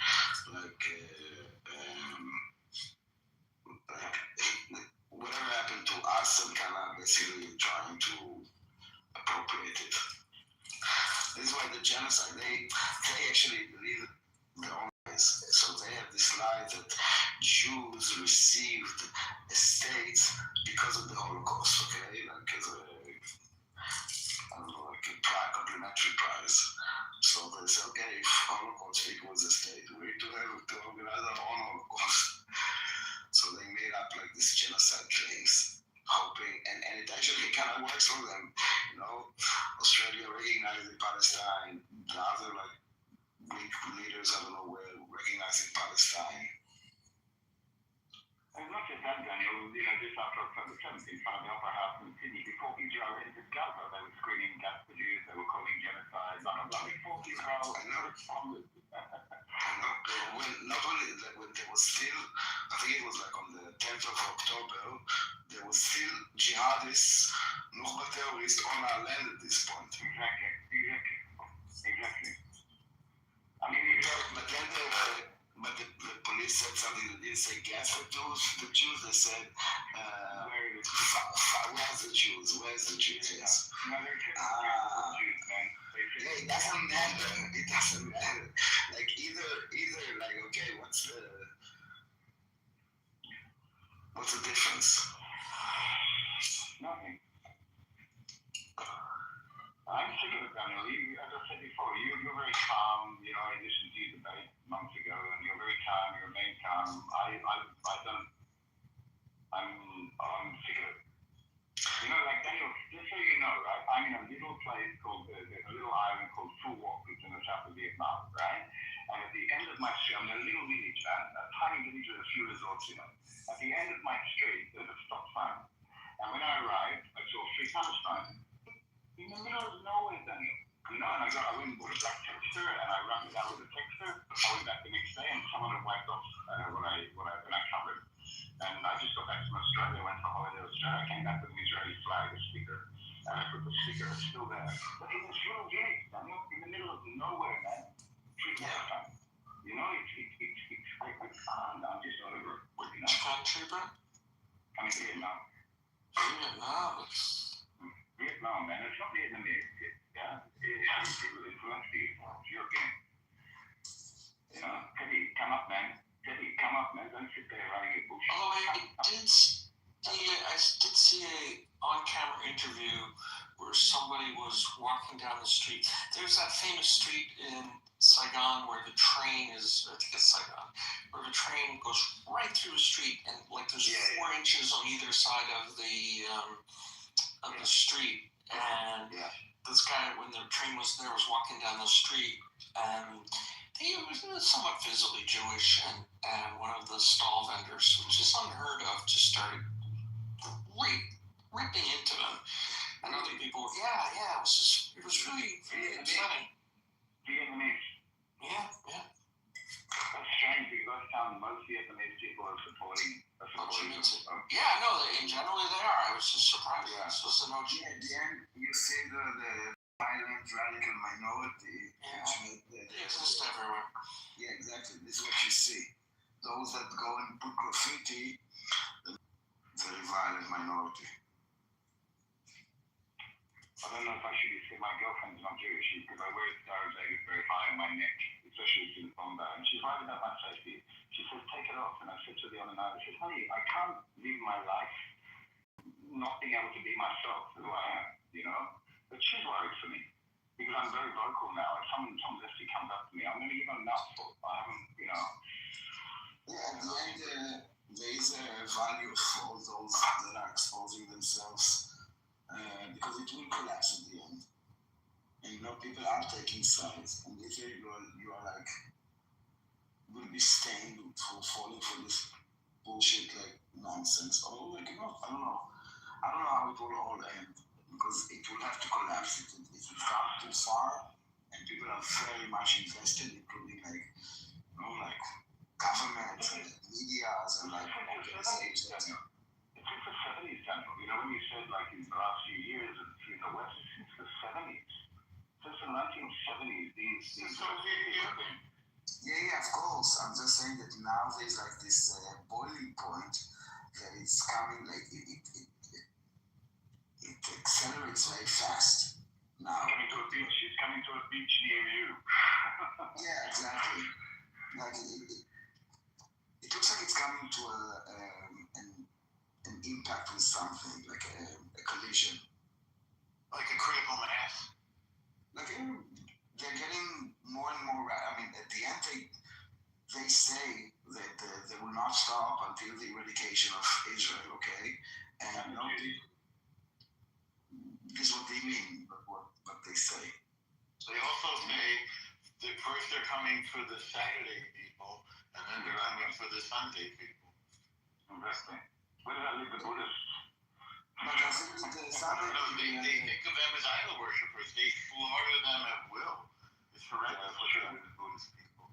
I think that there were many people that kind of, maybe joined it during the war, will kind of start saying that it's not about the Palestinians, it's not about the war, it's not about, because it goes on and it's about different stuff. You know, the Eurovision nonsense that now like people are like boycotting the Eurovision is like the biggest like scam of all. Like this Nemo that during the war participated against Israel, and then the next year, because he was the winner, he came to participate as the last year's winner during the war, and then the next year no one talks about him, the war is over, now he boycotts and returns his trophy. That's so obvious. Yes, it's so obvious. I mean, this entire thing has to collapse at some point. I don't know how many useful idiots it will take with them, because they're all like shamed. I mean, at the end, it's all public. Right now, they think they're on the right side, but at the end, I don't know how it will end, to be honest. I really don't. This hatred for the Jews has nothing to do with Israel, man. That's pretty obvious. If it was, then we wouldn't have had all the pogroms before the existence of Israel. That's what I always say to lefties. What the fuck are you talking about? You know, not you, them. You know what I mean? It has nothing to do with Israel. It's just another reason now. Like the Jews. Now that we have a Jewish state, and instead of collectively talk about Jews, we will say Zion, we will target Jews, and we are the only people that need to have this word Zionist. That means, hey, we have a right to exist. Like, the French don't have it, the Americans don't have it, even the Palestinians don't have it. We need to say, no, we believe that we have the right to exist. So, for self-determination. How do you deal with Amir? Like, You're in school for this, right? I go there. If I go there, I'm in the audience. I don't go on stage, and it's kind of like a zoo to me. It's like basically like visiting a zoo. Okay, it's entertainment for me because it's funny to me to see grown people like so low level believing those fantasies lying out of their heads. It's like it's watching it like a safari, like watching like the animals and how they behave. But it's a bit entertaining, to be honest. Dangerous animals. Dangerous animals. No, they're not. They're all like those are like those are just immoral hyenas that are like kind of feasting on the dead. They're not brave or dangerous. They don't do the killing. They just feast on the. They feed the killers, Daniel. They empower the killers. Yeah, but they benefit from it. They enjoy the dead corpse. They feed from the dead corpse. The killers kill, but they also feast for them. So everybody's exploiting the Palestinians, and Palestinians were created as a tactical weapon against Israel. I mean, everybody's using them. Their suffering is what is fueling their cause. This is why they were very upset when there was a ceasefire. This is now when there's a ceasefire, they're trying to kind of reignite it with all kinds of bullshit performances because they want to keep on the genocide and the like starvation.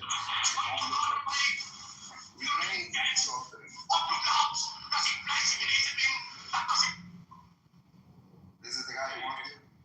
Yeah, this is our English guy, you know. Can you imagine this level of filth that this person allows himself to be covered in excrement like this? Teddy, you're quite an amazing fellow. Teddy, how do you wash the stink off you, Teddy? How do you wash the stink off you? No, he has something to say, or just here to play Nazi propaganda because we hear it. No, I don't think he cares. He's coming with nothing to say. You have nothing to say. It's not propaganda, it's from the man himself. Yeah, but since that you're kind of proving our point, that that you guys are all using the Palestinians, and it's all about land, it's all about justice, it's all about human rights. Yeah, the women, the children, the journalists, all the nonsense that you're spewing, you're just using them. And that is the sad reality of the Palestinians. You guys are the worst tragedy. And we know it, listen, and we know it. So we know who the real Nazis. So you can keep on blaming us, but at the end you also know that you are like benefiting from Palestinian blood, and this is why you guys are a sick death cult of sociopath. Teddy, I just want to say something to you on the level of morality if you're capable. Teddy, just give me one sec. Man, with respect. You know, Teddy, after the Bondi attack, you know, I was watching on YouTube the interviews of rabbis in Sydney, right? And then what was coming out of them now? Now is the time for the Jewish nation to spread the light to the world, not to have retribution, not to be angry. Don't you give any weight to that? They know light to the world. Okay, how do you read Brett, they know who we are. This is what motivates them. They are trying to block into light. They stand for the darkness. They kill their own children. They make their children into shaheeds. But we're talking about Teddy here. We're talking about an English guy who's not Muslim. You know, and he's taking a side. So he prefers to take the side you're talking about. Murder, killing, blah, blah, blah. Not the ones that are talking about peace. You know, it doesn't make any logical sense to me, Al. Well, it's very difficult for you and I to understand the existence of evil in the world. We're strangers to it. And we don't accept it. We just think that, as Dan Chastain said, inside of every jihadi terrorist is a little Thomas Jefferson just waiting to come out. Might not be true. Inside of them might be a anger, destruction, murderousness, in the name of whatever cause they think that they are serving.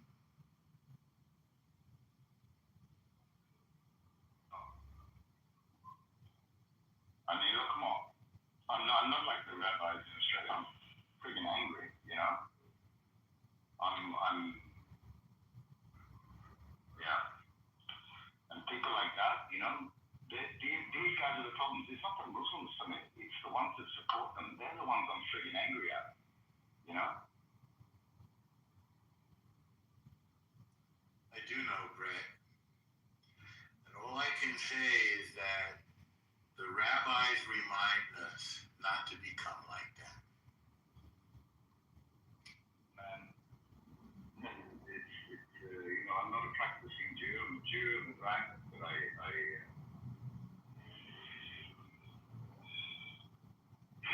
I remember a rabbi told me years ago when my first wife wanted to convert to Judaism. We went to an Orthodox rabbi. And I asked him, I said, why are the Jews called the chosen people? And he goes to me, you know, yes, it's true, we are chosen, but we are chosen for burden. And it stuck with me. That was 30 years ago. Chosen for burden. They literally call it the yoke of the Torah, Brett. But I don't. The chosen. Why people get offended by that? I don't know. Like Catholics, okay. Because it's But you guys, you have a covenant with God. You guys have a covenant with God, and so you're chosen. Yeah. Catholics believe they have a covenant, and you know they're chosen. It's like I don't give a shit. Like there's and Muslims, of course, are gonna believe that they have the true religion. That's fine. All three of us.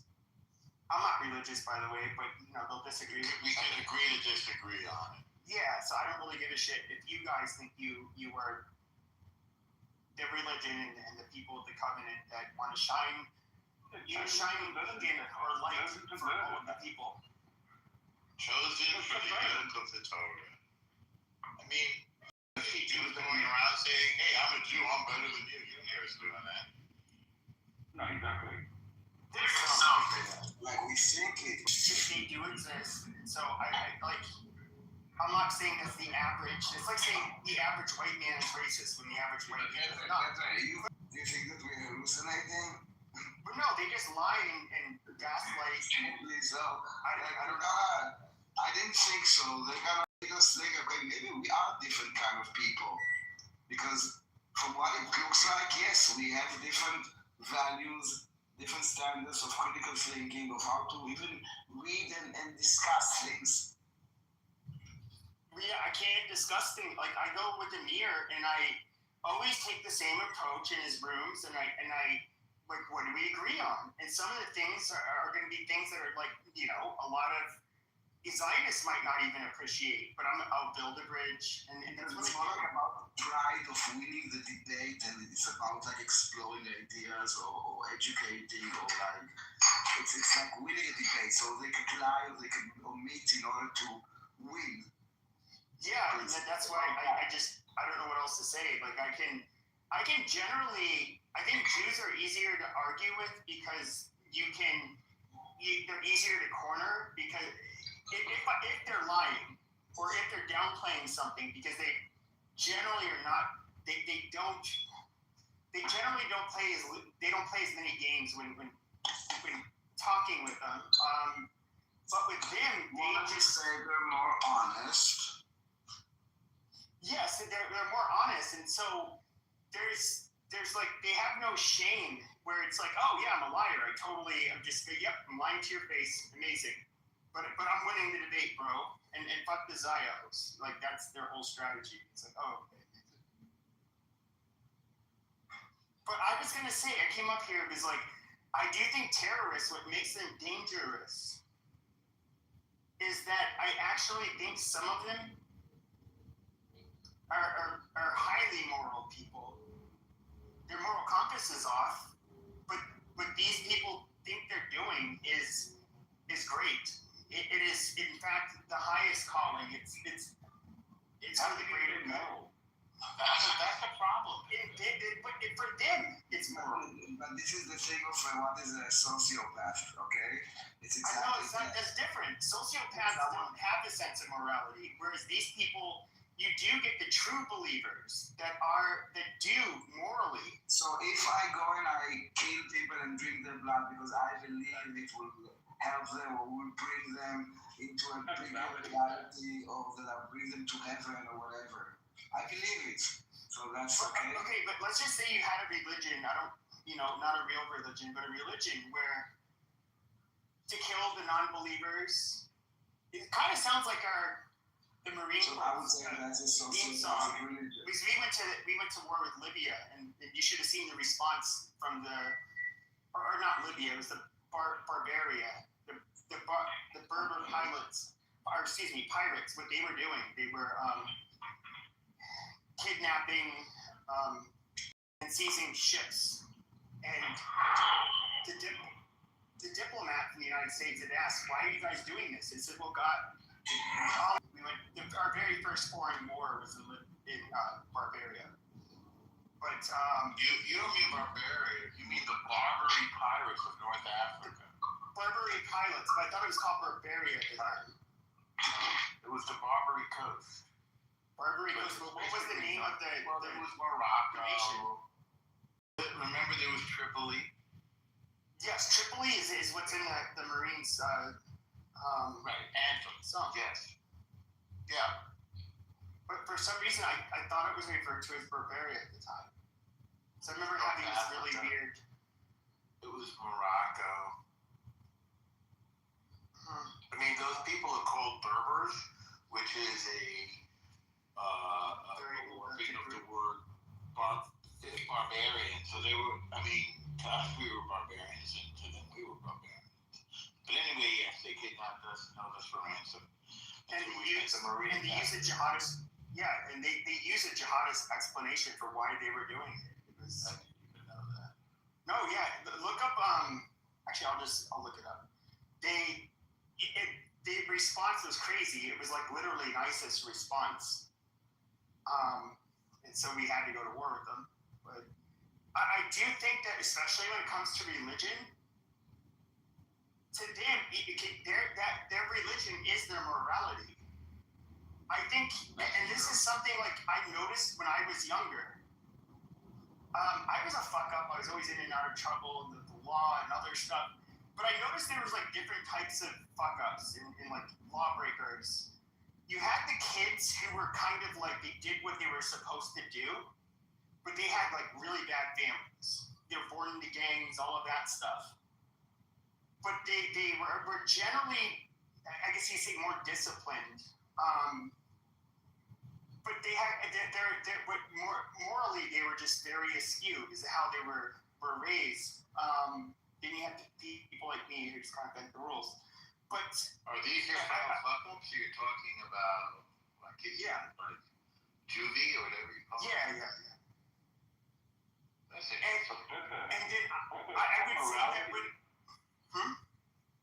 it is, well, morality is I think you're indoctrinated into morality. Like, I don't know how to I'm saying, even in Islam, like human rights is sacred, murder is a major sin, blah, blah, blah. So if they're killing the facing, they're moral, they're not following the Quran or Hadith in the strict sense of the word, right?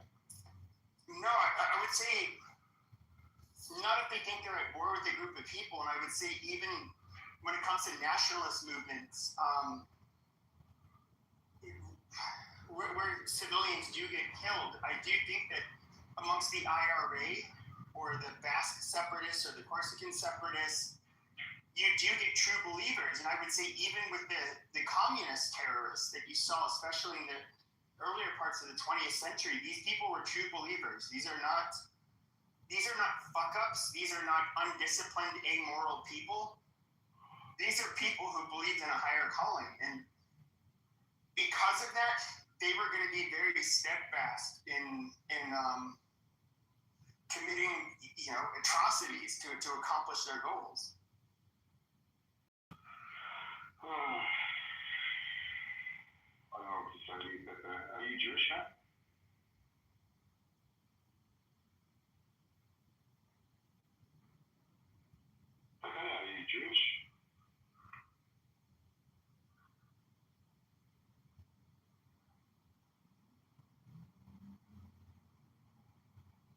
you supporting of Israel or Palestine? Exist and defend themselves and all of that. I can't say I'm like I support them more than I support fucking France or the UK or some shit. You know, I support them as much as I support any other country I'm not a part of. Do you support the Islamic aim? No, I don't believe in Okay. Muslims in fucking Europe or America. Okay. When you say Muslims, you mean all Muslims or the ones The vast that follow? It doesn't, you know, I don't. Are you still a racist, but believe the racist prevalent? Tony, just let me finish you. No, I'm saying, I'm asking, is he Yeah, still a super racist? racist. Amazing. Yes. No, because last time I spoke to you, you were racist. Sure. You admit it. So I would say that Muslims, even when they seem like they're more secular,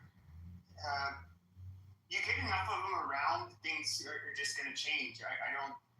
It's just a culture, a religion, or I should say that which of course envelops a culture that is like kind of incompatible with ours. I don't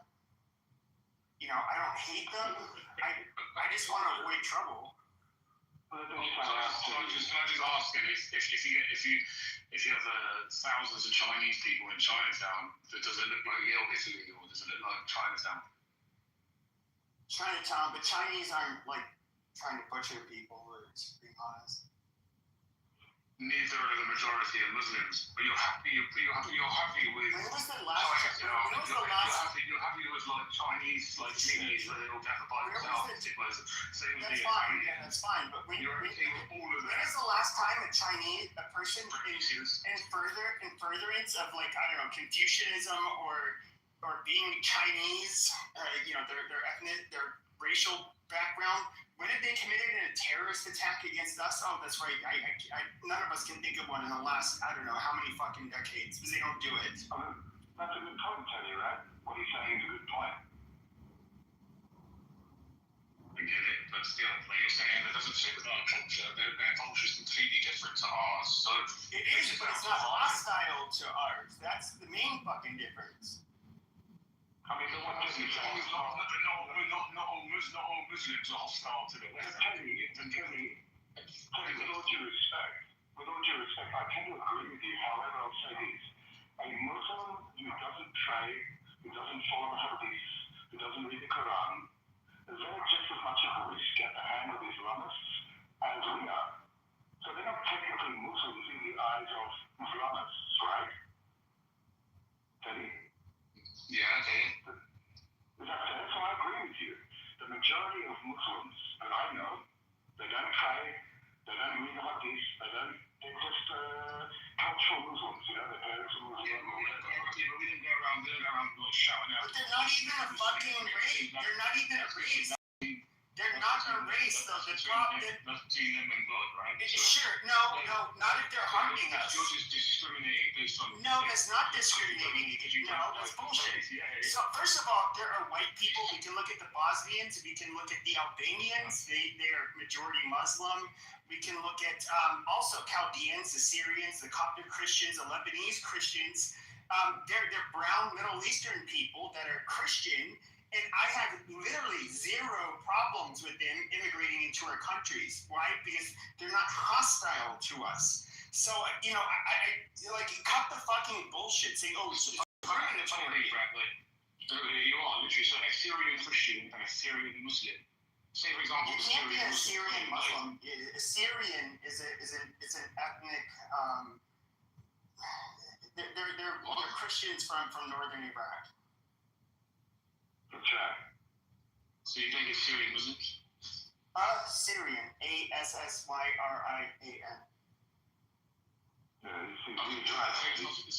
Okay, whatever. Another country, whatever. So like another country, and one thing is, so if that Muslim's not practicing their faith, but they come from the same culture. They're just practicing two different religions. You and Pepe will discriminate just based on the so-called Muslim. Because one group is not commit terrorist attacks.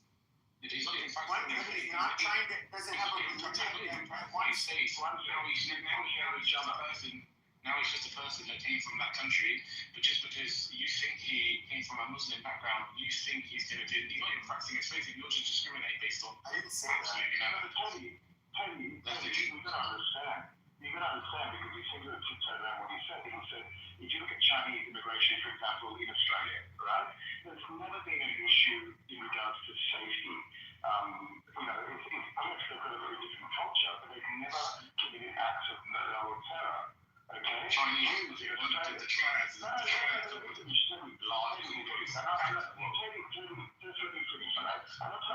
not talking about gang violence, right? You can say about every culture. Don't twist it, right? I'm talking about in the name of religion, or in the name of, like you said, Confucius or Buddhism or Judaism. In those countries, there's no one is fearful of a Jew, of a Christian, of a Catholic, of a Buddhist, but there is a fear against the Islamic culture. But not because of the majority, like you say. And there's a middle ground here, Teddy, and I think you're smart enough to see there is a problem within Islamism. For Muslims as well. These guys have committed this act of terror in Sydney. They don't represent Islam. They don't represent That's what I was going to ask you earlier, bro. That's what I was going to ask you. How many Jews do you hear mentioning? It was actually a Muslim that helped to disarm those guys. You don't hear many Jews saying that, do you? That's such a stupid side note. No, it's really not that. It's like that. Okay, everybody gets it. Okay, but just ignore it. no, you don't. That's so bullshit. Everybody gives the guy his cards. One sec, stop. Teddy, it's not true what you're saying factually. My family were there. I've seen the interviews on YouTube with the rabbis speaking afterwards. They're so thankful that this guy saved, not just saved, more people getting murdered. They were very thankful that he was Muslim. Because it's so clear to the Jewish population in Sydney that Muslims are not the issue. Islamism and those that empower it are the issue, including the Australian government. That's the issue. So you're wrong, man. I was saying, I'll give you the example earlier, Daniel and Al Norma, that you brought up the Bondi Beach thing. There was no one ever mentioned about the person that helped stop it. Why did they mention it preemptively? It was only the people. Because if you're having a discussion about it, you're talking about it, instead of when did you hear them downplay that guy or say the guy was like not a hero? Like they didn't do that. So like this is. They didn't mention it. They mentioned the Muslim terrorists who started shooting people. They refuted all the. Just because there's a good Muslim. Okay, look, we talk about. To the facts. Okay, we can talk about the Islamists. We can talk about the Islamists.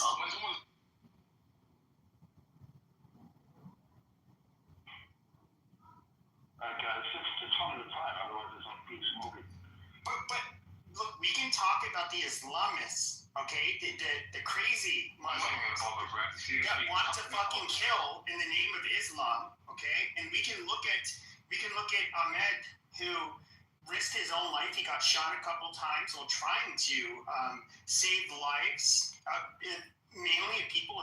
He might not have even known they were shooting at Jews. He might have just seen a mass shooter, and like I don't even know what was going through his brain. He's just like, nope, gotta stop that shit. But he did what I think most men would not do, and he risked his life to stop the shooter. All day long, he deserves praise. He's a good man. What he did was great.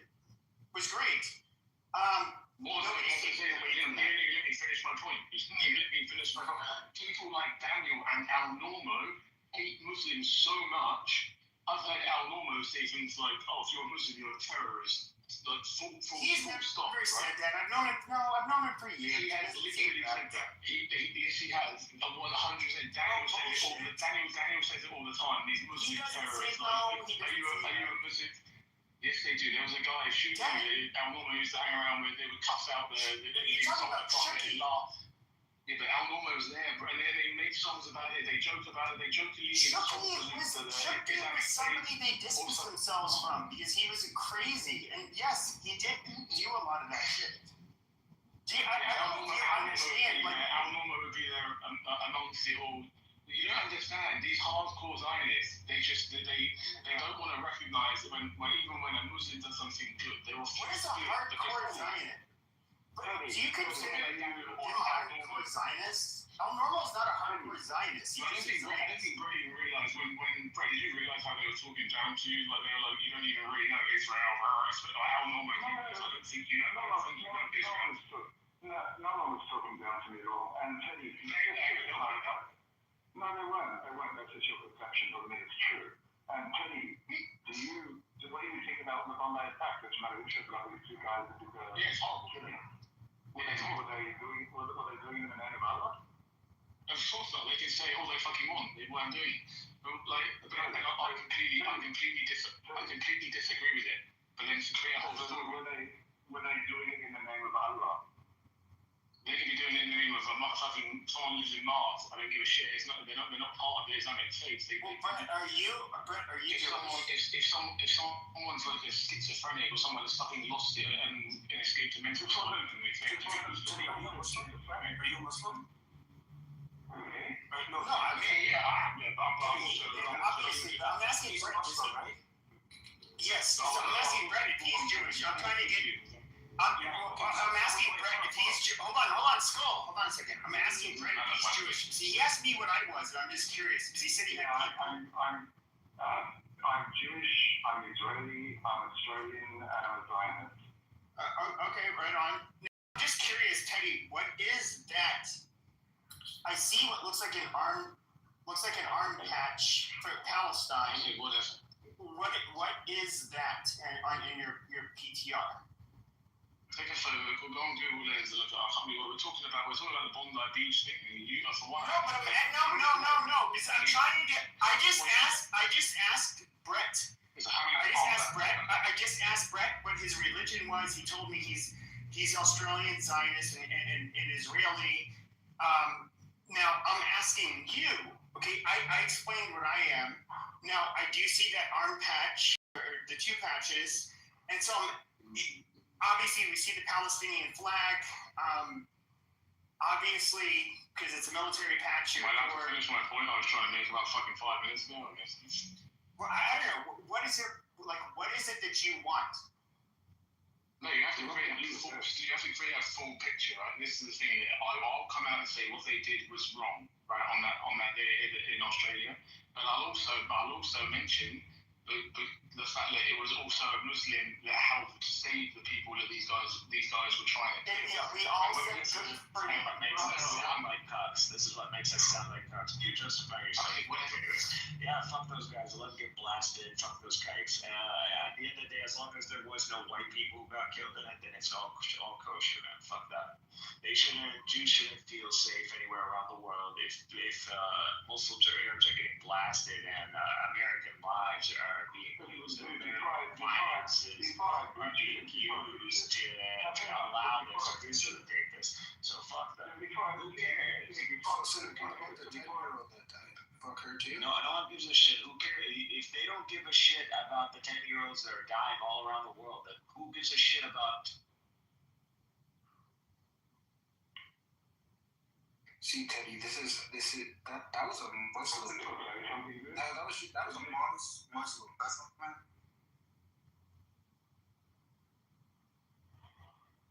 Skull, did you want to jump in there? Skull made a point. Skull, that's what you want to think, and you want to continue to think that. No. I was just joking. I know Cynic. He's on his rockers. I was just joking. But anyways, I was saying before, you don't think the attackers at Bondi Beach was Muslim? No, I don't. I stand. I'd say that 100 times a day. Like, you know what I mean? Not at all. I would never do anything like that. Everyone I know would never do anything like that. Any of you are thinking about doing anything like that. So would you do it if you were living in the West Bank? There is zero scenarios where I do zero. So Teddy, I'll ask you, if you were living in the West Bank, would would you do something like that against what you described as the occupying force of Israel? Would you It's hard to know. It's hard. It depends really. It depends on. Well, based on what you feel now, would you? If my entire family had been wiped out. We're talking about the West Bank here, not Gaza, right? Yes. Well. Yeah, it's just like, what do you want me to ask? If some Israeli settlers came in and tried to take my house and tried to beat up my wife and children, I would beat the shit out of them. I would too. Would you then, if you couldn't get your hands on those people, would you strap a bomb to your body and go and blow up some random Jews? Of course. But the thing, no, of course not. Well, definitely not. Because suicide is completely against the faith, and you're not allowed to kill yourself. No, you can kill yourself if you're a martyr. That's right. You can kill yourself while killing other people. No, it isn't, dude. It's like me pulling out a rabbinical tradition and saying, fucking Jews do that. What's fucking wrong with you people? Right. I'm not. Guess what? I'm not doing that. Because religion is not black and white. And when you point things out like that, say, oh yeah, go and kill yourself. Yeah, you go to heaven. Hold on. No, that's like one opinion of hundreds, if not thousands, of different opinions. So Teddy, do you agree with what Hamas did on October 7th? No, I don't. It's interesting. I perceived you maybe in a different way. I'm confused by you, Teddy. Because no one wants to hear the truth, bro. Like, so it is this. So you don't agree with what Hamas did on October 7th? Parts of it, not all of it. What do you mean? No, I'll give you an example. Attacking the military base, fine, so again, but if they believe there are wars and attacking military bases, then it's going to be people. Yeah, I guess that's why I say parts of it, not all of it. So attacking the kibbutzim, taking hostages, stuff like that, you don't agree with? No, I don't agree with any innocent people. The hostages thing, that was. Are you just saying that because you're English and you're scared of getting arrested? Look at my photo, you really think I give shit? No, he won't get arrested if he says the Hamas side. If he says the opposite. Yeah, that's what I'm saying. In the UK now, like if you say, yeah, I support Hamas and what they did, you could get arrested if this is recorded, right? Yeah, I know. It's crazy. You'll get arrested if you say, like, deport Muslims, but you won't get arrested if you say, like, I thought Hamas, October 7th was great. Exactly. Let alone the Intifada. You don't get arrested. But actually, you do know. Yeah, I've seen one guy, really. It's not that easy. Good. And that's what I'm saying. The government's responsible for what happened in it. Sorry. Hang on. And that's what's ironic is that, like, you're getting people that, like, native British people. When I say British, I mean like ethnically British that are complaining about the hostile. What do you mean ethnically British? They're native to the British Isles. Like they're genetically British. And so it's not meaningless. Like fuck you. Like no, what if I said this? I said M-E. Okay, so when it comes to them complaining about the rapists that come from largely places like Pakistan and whatever the immigrants are doing, harassing their women, it's they go to Her Majesty's courts and then they are sentenced to 2 years in prison, and then you get some fucking guy that literally raped a native British chick. And that was underage, and I was like, oh, yeah. He's always had a rough life, yeah. He needs to assimilate. Oh, okay, suspended sentence, probation, and then of course you guys can advocate for, basically jihad, and it's like, well, these are just misunderstood people. They need to, they just need to assimilate. Or we're not Islamophobic, so we just can't do anything to them.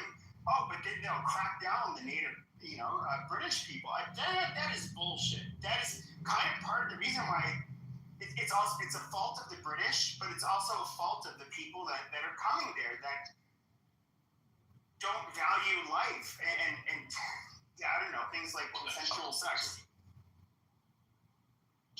What are you saying has a really, Teddy? You know, yesterday in the group, he's basically saying all immigrants are fucking rapists. Everyone from Pakistan are rapists. Basically what he's saying. Is that literally racist? No. He didn't say that, Teddy. What did he say? They're trying to assimilate. Okay, well, we're fucking doctors in the NHS. Pepe doesn't know the history of the UK with Pakistani immigrants, the Indian immigrants who came in 40 years ago and they integrated fine into society. But I think he's referring to the modern immigrants, the ones over the last 20 years. The last 20 years, Teddy. You know, the number one name in the UK now is Mohammed for the last 4 years running. Mohammed. It sounds very British. Teddy, I want to ask you. That's the funniest. That's the funniest. It's just like the British people, like me, my family, everything like that. It's not our fault that the Muslims have more children than us. Not our fucking fault. It's not our But it's fault. also How many babies have? would it be their fault? Would it be your fault or either of your fault if they were to say, like, hey, you know what? There's too many of you, and we just don't want you people in our land anymore? Last time I checked, if I go to Qatar. If you're worried about losing the demographics, just have more fucking children. No, how about we just don't let in outsiders? Because you know what Qatar, Saudi Arabia, what they all do? Hold on a second. But you know what all of those countries do? They have more people living in their country that are not citizens than our citizens. They never give them citizenship, except for unusual basis. And so they basically, you're there to be a contributor. If you're not, that's it. You're gone. What I'm saying is, if we. No. Hold on. You guys don't accept us. You guys don't accept us in your countries as outsiders.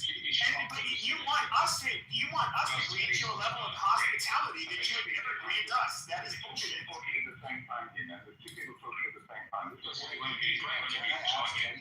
no, hold on. I wanted to finish my question. The obvious, right? No, I want to say the obvious. Even if we shut all of our borders in 100 years' time, because their birth rate is higher, and even though they're a minority, their birth rate is higher, the percentage is going to continue to get bigger. So unless you're talking about kicking out generations of people. Let me extract something here. What are you saying as an element of truth, right? You brought up, say, Saudi Arabia and countries like Bahrain. Yes, they do allow outsiders to come in, but they're very restricted. And what are you saying as an element of truth?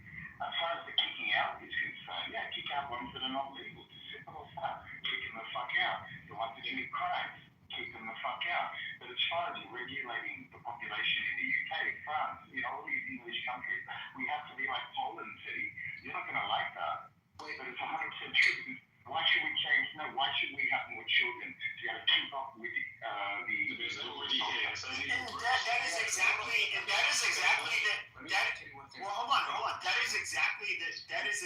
the problem, is that they want to make this a birth rate issue. Well, hold on a second. We don't have to introduce your population to ours, and that would just solve it. And if we look at the very wealthy Arab Gulf countries that have a majority of the people that are currently living in their countries as non-citizens, they don't give these people citizenship. They don't vote. They don't have the same level of protection, because at the end of the day they can just be removed.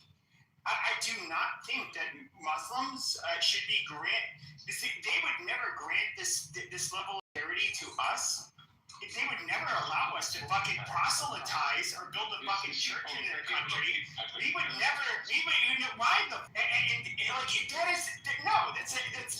playing fool's poker. That's playing fool's poker. Hold up, I'm gonna ask Teddy a question right now. Hold up, okay? Because what Pepe was mentioning about like the rapes in the UK, and then Teddy, you mentioned, oh well, there's doctors. They bring over doctors. So 20 years ago, right? If you were the leader of the UK, right, and you could see into the future, and you had the choice to choose between Islam and all these immigrants, sure, we're gonna get a couple hundred doctors for the NHS. Cool, but that is going to come with 250,000 native British girls raped over a 20-year period. What choice would you choose?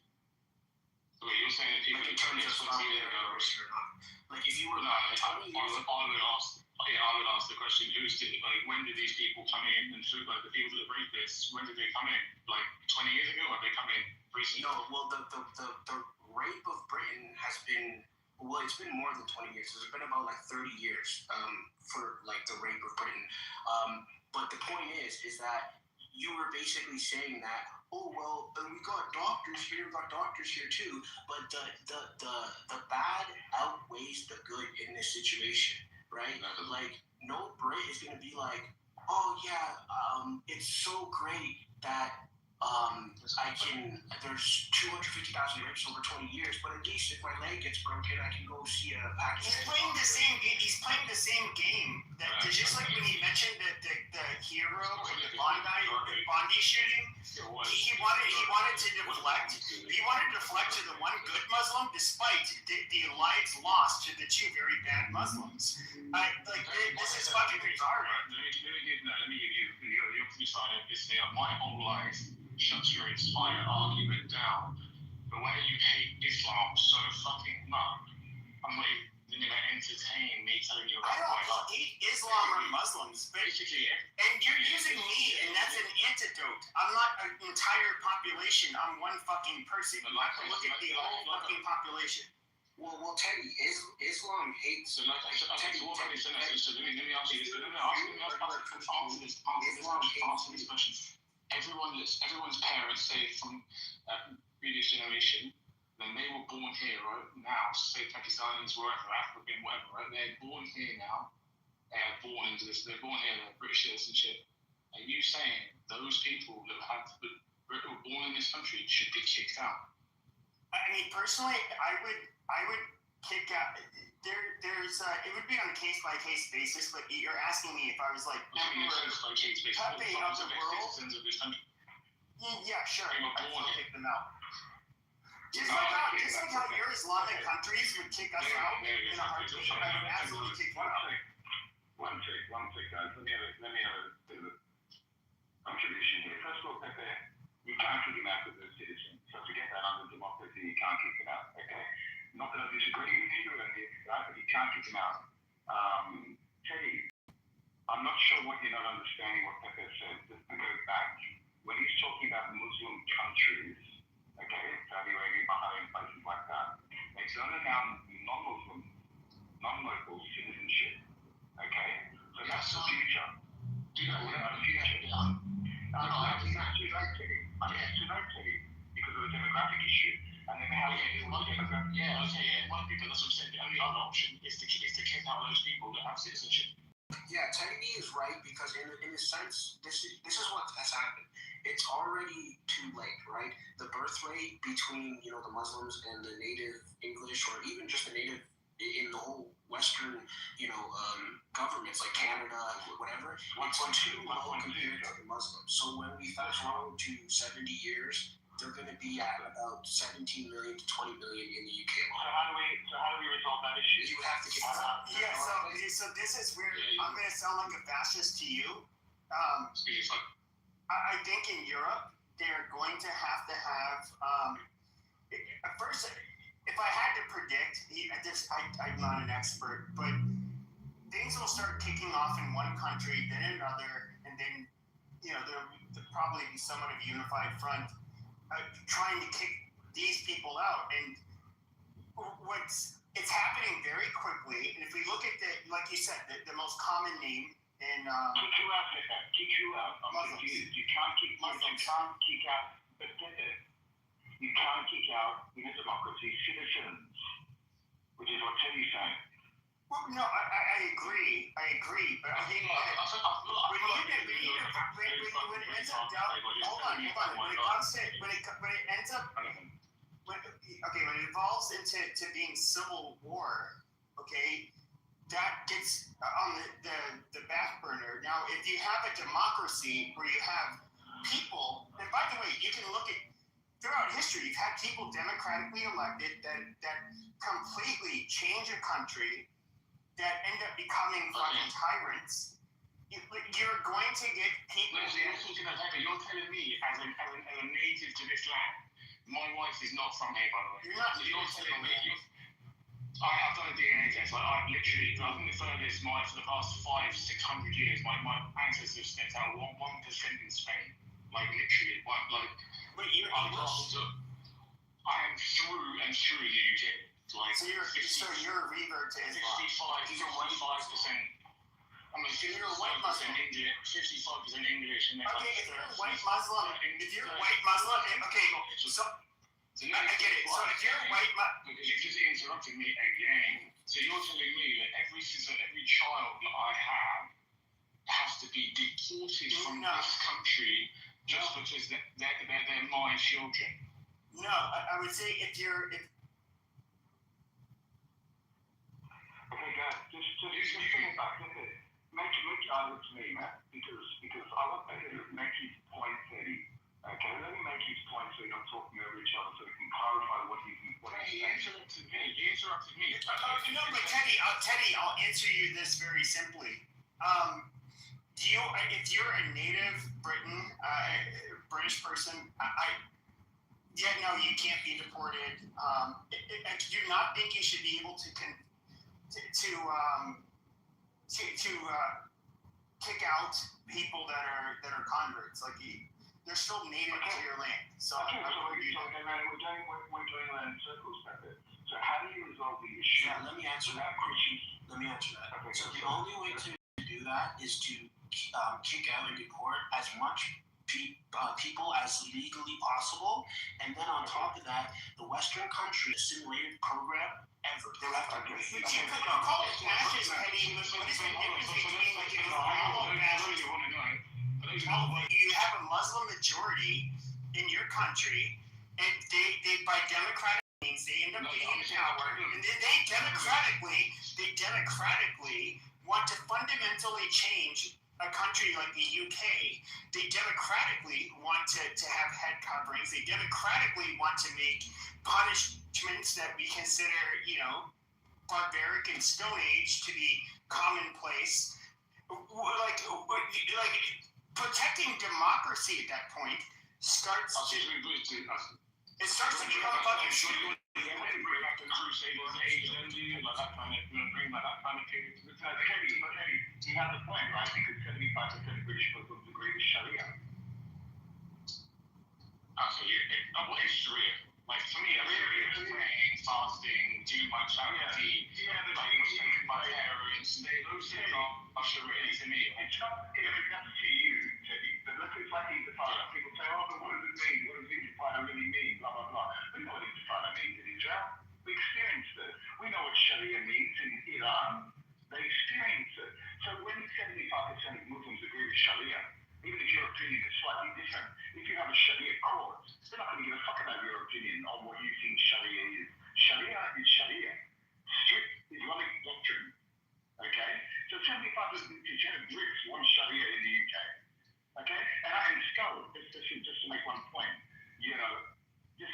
very quickly. Just so you know, as an example, Morocco will not accept any Muslim back, any Moroccan citizen back who's torn up their passport. You do understand that.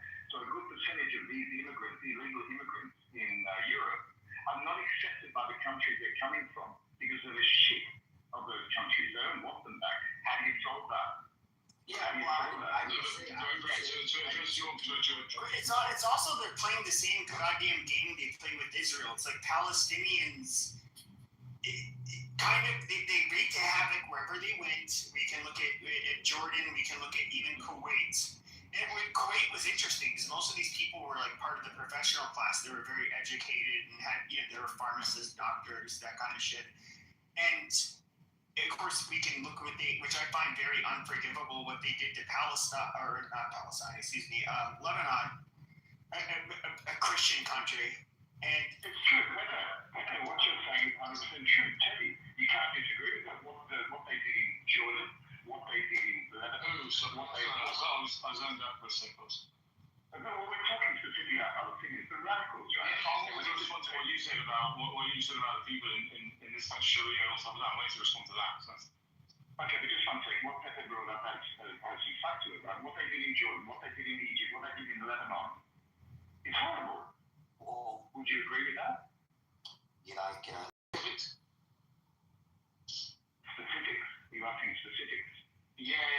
Like, so what? We go.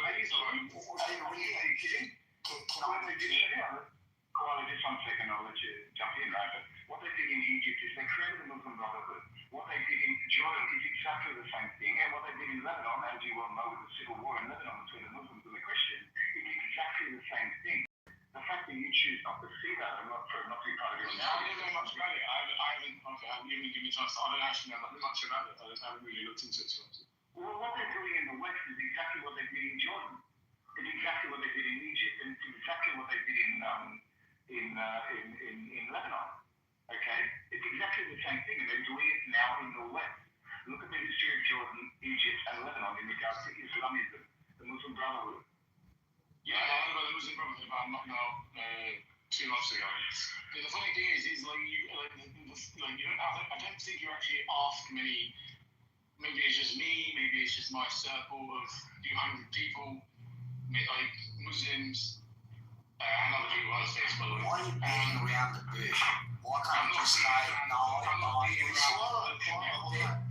No. So what I'm trying to say is, you guys are saying that everyone believes and everyone follows the Muslim Brotherhood. Everyone wants this. Everyone wants that. But have you actually asked these people, or are you just going off the far right? Are you going off what the far right is saying and telling you? No. Here's what the Arab Gulf countries tell us about the Muslim Brotherhood. They consider they're designated as terrorists in their countries.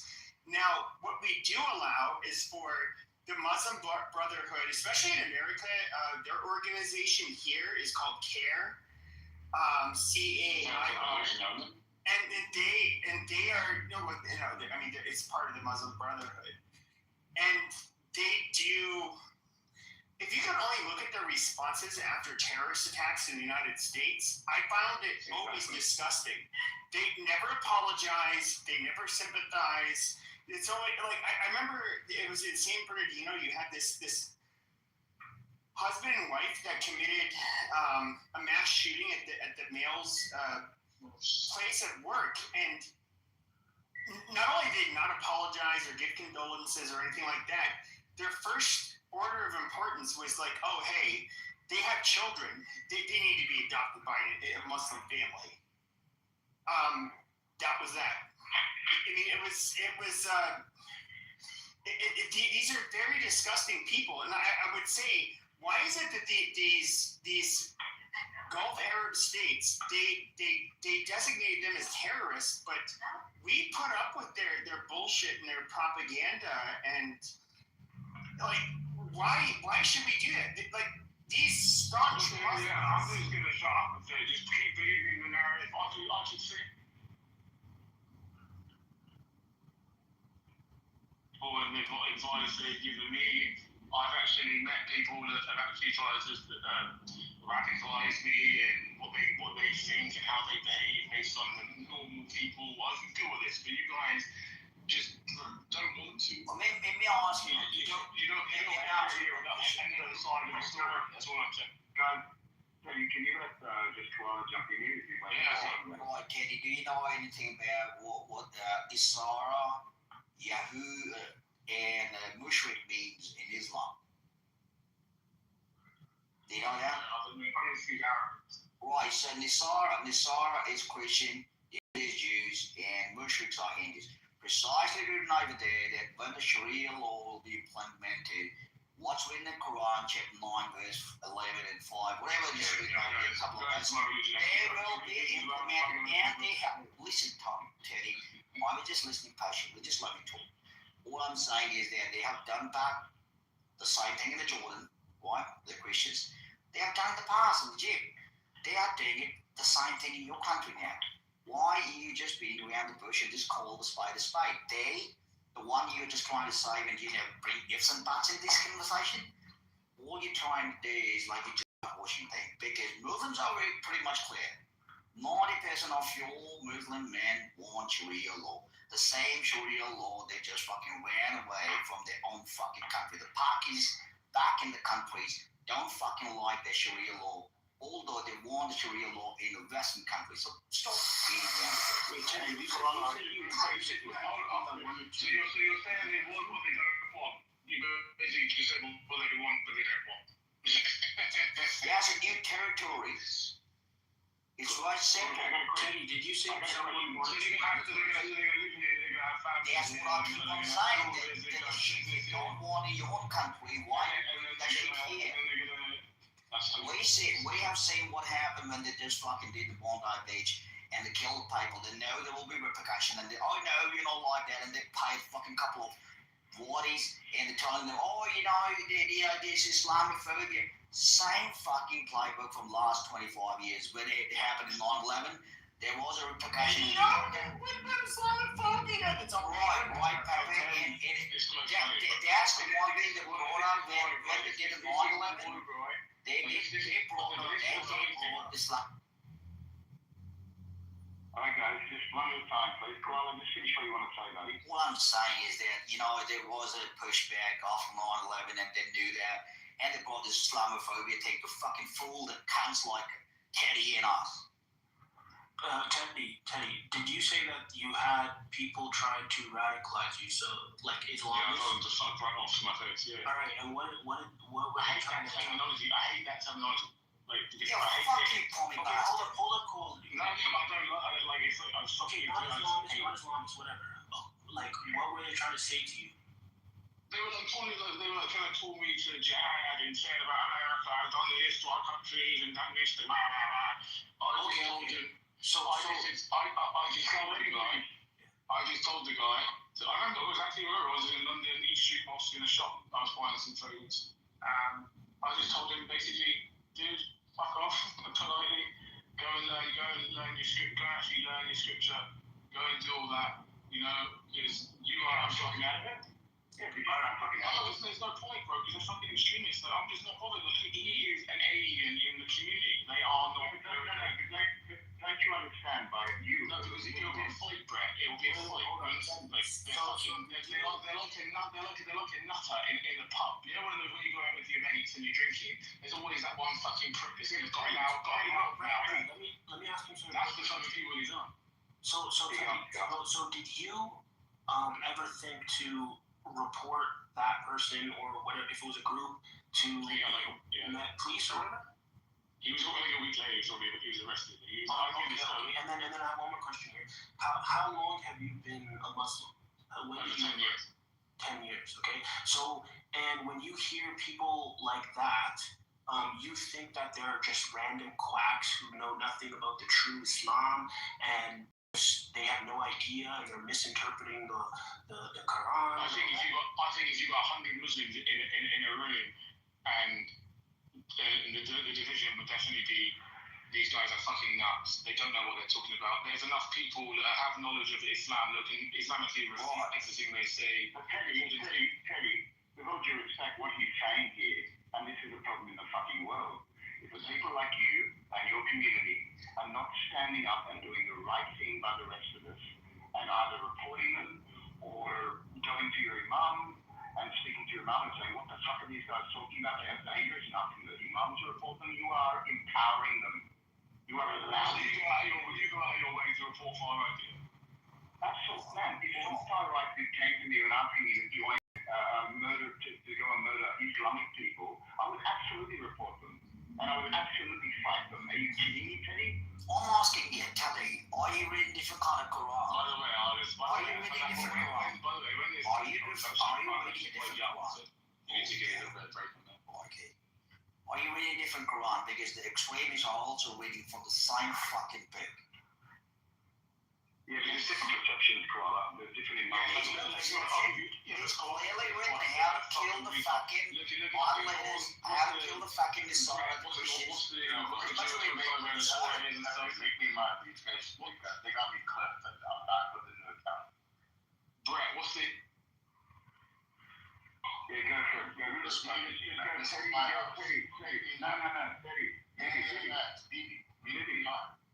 Yeah, Brett, sorry. So I was just saying to Koala, he asked me, am I reading the same book? I was like, there's about a million different interpretations of the faith, so it's who you learn from. And it's before I even became Muslim, I I knew to sort of stay far away from any of these far, whatever extreme pricks that try to. Do you believe in Quran? What I'm saying is it's like me saying to a Jew, you read in your book because there's like a million interpretations. Oh, it's more. Okay, one line. So what are you telling them they don't believe in their book because they don't believe in the one that the extremists use? Teddy, this is exactly what Scala and Koala are responding to, and myself as well. You, as a Muslim, a convert to Islam, you say you stay far away from those fuckers, right? They're crazy, whatever. But you do nothing about it. We can't do anything about it. We don't hear that kind of shit, yeah? They don't come to us and say, you want to do a jihad, you know, blah, blah, blah. I don't see them now, bro. I don't see them now. Okay, so it's my circle. My circle is not involved. Do you understand? Kenny, the onus doesn't lie on the victims. Okay? The onus lies on you. That's right. Are you guys fucking listening to me? It's like, I don't see the answer. So you want me to go out of my way in the community and hunt out extremists? First of all, you converted out of fucking dangerous one. You have to prove your fucking ass. You have to prove your ass. You prove that you're more Muslims. I've seen you guys. But Teddy, here's the thing. I don't go to church. I'm not a religious person. You right? This is me. I got clipped. Make me mine. Okay. I'm not kicking anybody. I just want to be able to come and go. They just clipped me. I just got back. Okay. Make moderator. You're moderator. So when it comes to, holy shit, I forgot what I was gonna fucking say. Goddamn it. You're Christian. You're not Christian. You're not a religious person. Sure. So I have zero desire. I was raised Catholic, which would be a supersessionist religion. I don't want to get into it.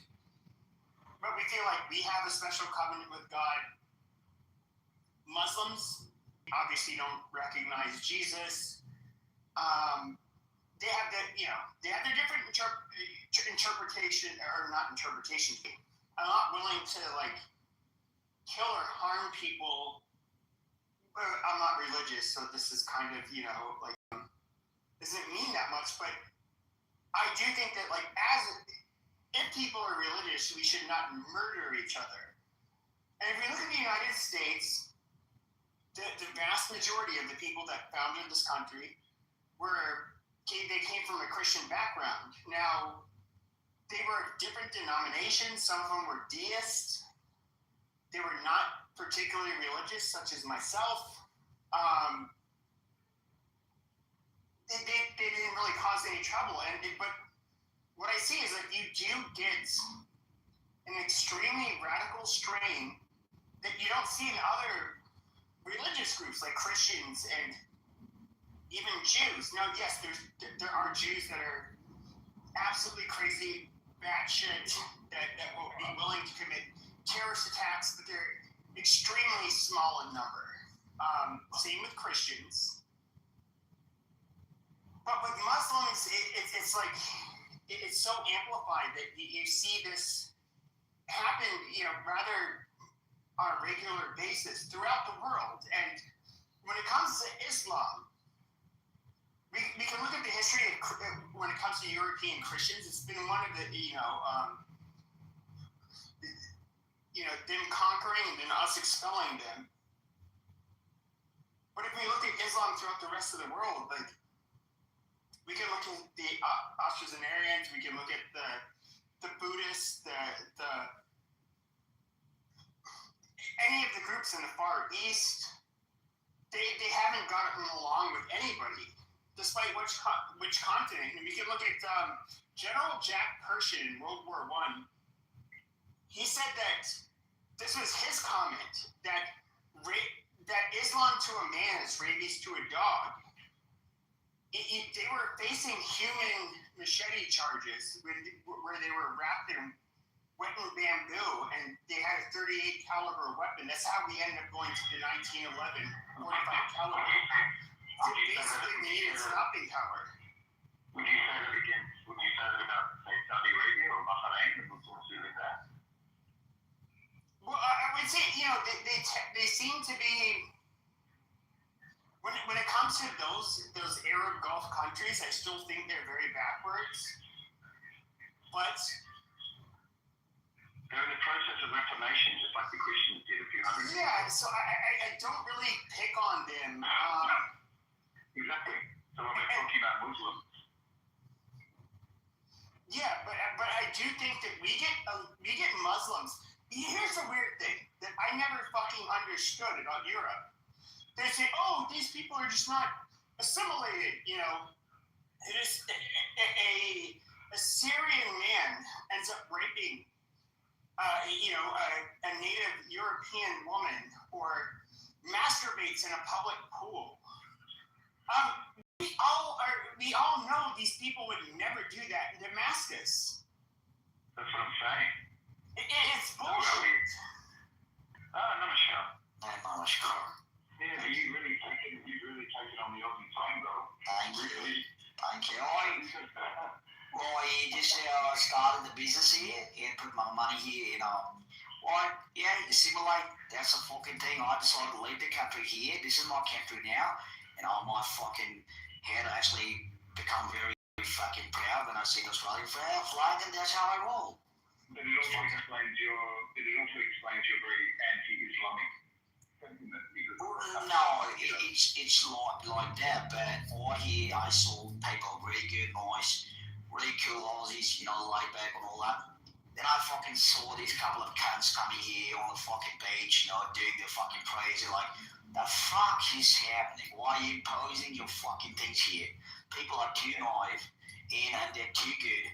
You just, trying to do love jihad by just telling them blah, blah, blah. I'm very religious, blah, blah. I don't want to give a flying fuck about that. And I've talked to a couple of Aussies, and they're like, no, they're not going to do anything here. Don't worry. And they did. Most of these guys in the truth wouldn't understand your history as an Indian living in India with Islamic terrorism. You guys have been experiencing it. For the last 1,000 years. 1,000 years. Let's go modern times. You've been experiencing it since 47, 48. In modern times, I'm saying. Right. Yeah. Well, my grandparents came from nowadays in Pakistan or in Lahore, and they were just fucking booted out. They were fucking booted out from that place. They have been living, we have a record of like 26 generations living in that fucking city, and they were just booted out just in the morning. No, with all due respect, so many Muslims were booted out of India as well. On average. Like, all of the fucking Hindu, Sikhs, Christians were booted out from Pakistan and Bangladesh, right? And there were all these few of them who were kicked out of here. And guess what? If you're asking for a different country, then fucking you go to the country and get the fuck out. I'm saying, listen, like, you're pretty much good at the moment. I just told you that I'm from India, now you fucking want to go racist on me. I don't give a flying fuck about you fucking converted. No, you converted cunt, I don't give a fuck about you. I'm so impressed by your Australian brother. That is awesome. In there, 6 years, you said? Well, 6 years, but it took me like 3-4 months to just get along because I haven't voice. You sound more Australian than me. You got the full fucking mate. You're the fucking cunt. Like, I don't know who you're hanging around with. I have a prefabricated plumbing module units here, and I have like a couple of employees, and I'm like all of my employees are Aussies. Completely. I want to say one thing. The guy, Cynic, I know him. And not in real life, but we've talked for years. He came in here and he said, I believe he called Jews kikes. He said that they should fear wherever they are. Sorry, that's my microwave beeping. Who are you referring to? Cynic. He was in the audience earlier. And he was saying, Jews have to fear wherever they are in the world. He said something along the lines of, well, they weren't white, referring to the people that were killed on Bondi Beach. He's doing some delineation. But I met him 4 years ago. My first interaction with him was that I'm somebody of French descent. Born and raised in America. I don't speak French. I don't claim to be French. He was saying how France should become a caliphate. And you know, all of this stuff when I first met him, I was like, wow, dude, you're. Yeah, and it is. Ironically, it is. I mean, Macron just cancelled Christmas, you know. He cancelled all the Christmas markets all over France. I mean, it is literally becoming a Muslim state in front of our eyes. You know? Yeah, I don't know. You know, the Europeans don't know how to. I don't know how to put it. I mean, part of it, you know, when I look at Catholics, which, you know, there's a little bit of a differentiation there. Like Jews do also do this. A lot of Jews, they push for the open borders and you know, oh hey, these fellow people, you need to help them. They're your fellow brothers. But Catholics especially do that. It's like we're all children of God and yada yada yada. No, it's not. That's not religion, man. That's theism. Yeah, but the Catholic Church is like. They're very far left when it comes to certain things, and that's okay. Nobody deserves to die, man. Yeah, and Teddy ran away. Chicken shit. Oh, he just walked off.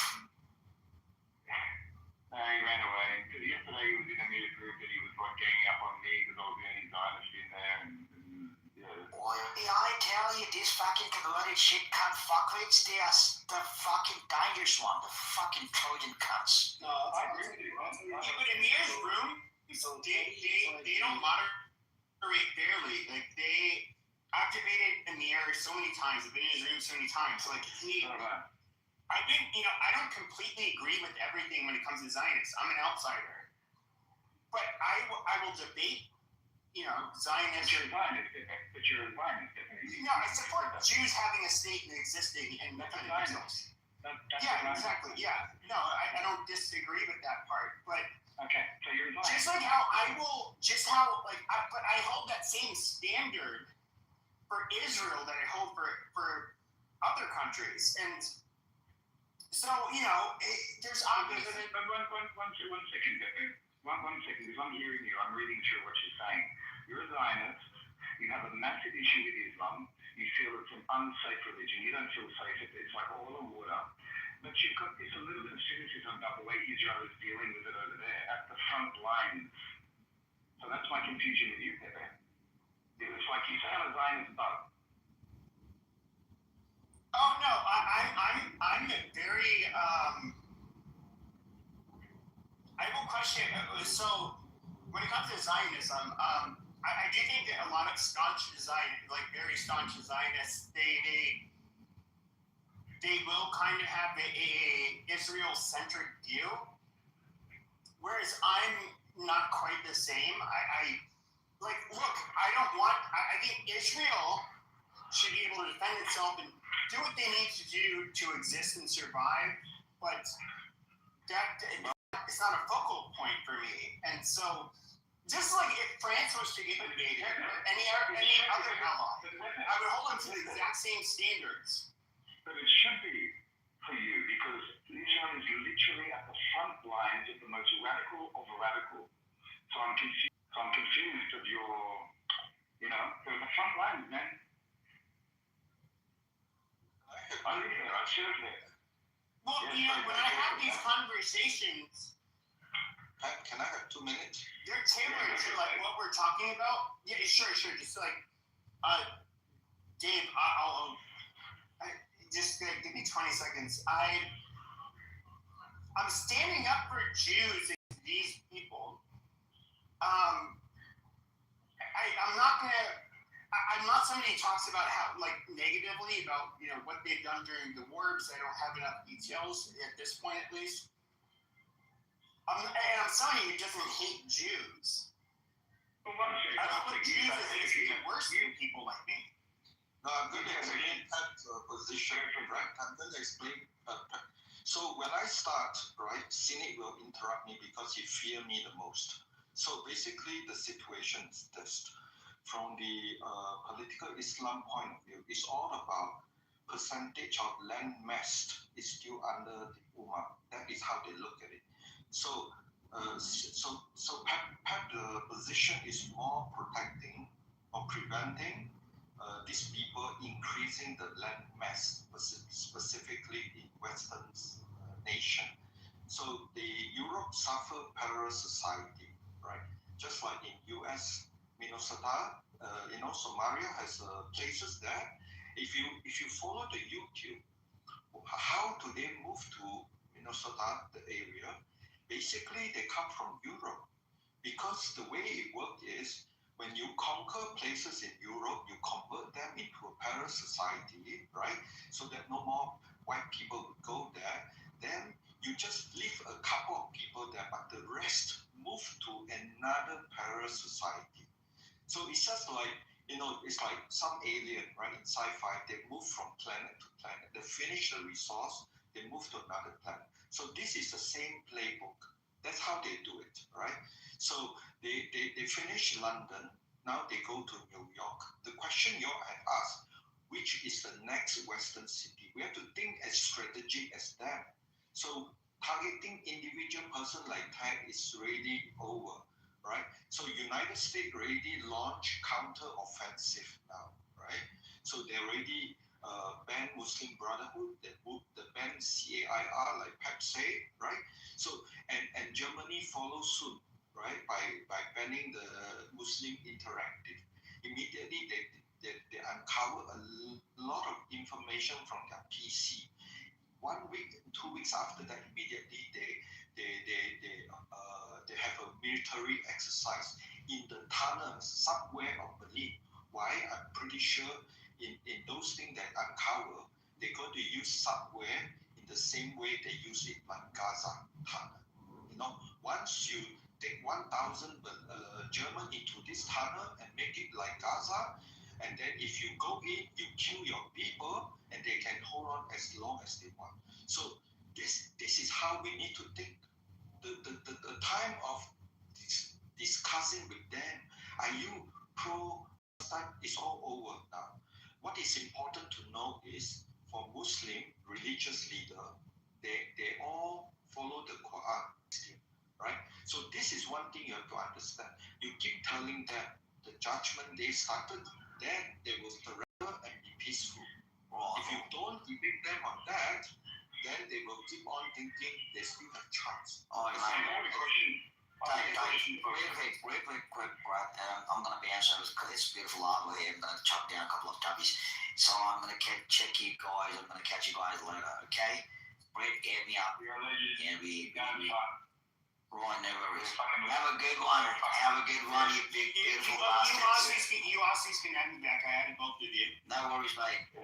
Keep going. You're fucking legend, man. Keep going. No worries. And if you don't like fucking Australia, get the fuck out of this fucking country, you nasty fuckwits. Legend. Right. Later, you big, beautiful bastard. Hey, Dave, question for you, man. I just want to know your background. I've spoken to you in the past a few months ago, but you sound like a Chinese or Asian. I came here since January 2025 when the Jewish are totally lost. They are political correctness, and I convert them to be not political correctness, and then after that we are winning every debate. So you're Asian, yeah? You're Chinese? No. Sorry, say that again? No, me. I'm Chinese. You are Chinese. Okay. You seem quite educated on the subject. I mean, do you live in China? I was with the Jewish in January 2025. Obviously, they all asked me this question. Now they don't ask me anymore. I'm from Malaysia. You're from Malaysia, man? Malaysia. Look, those ask me question about what is existential things about Western civilization. Let's focus on that. Mukunda, before we go on with you, Dave, Mukunda, you say Malaysia, are you Muslim? No, I'm saying Davis. No, I'm black. Basically, I'm a South African. I'm Bantu. What does that mean?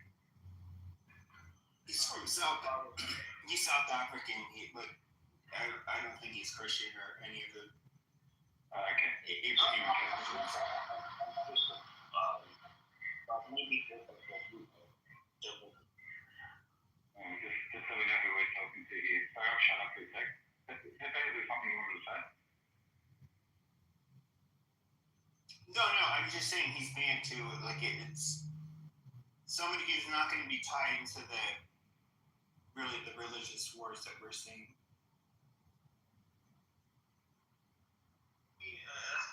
What Israel is doing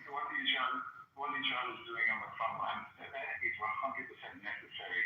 I served there in the 1990s, okay? So I'm 54 years old. I was there in the early 90s. I served I actually served a little bit less than 3 years.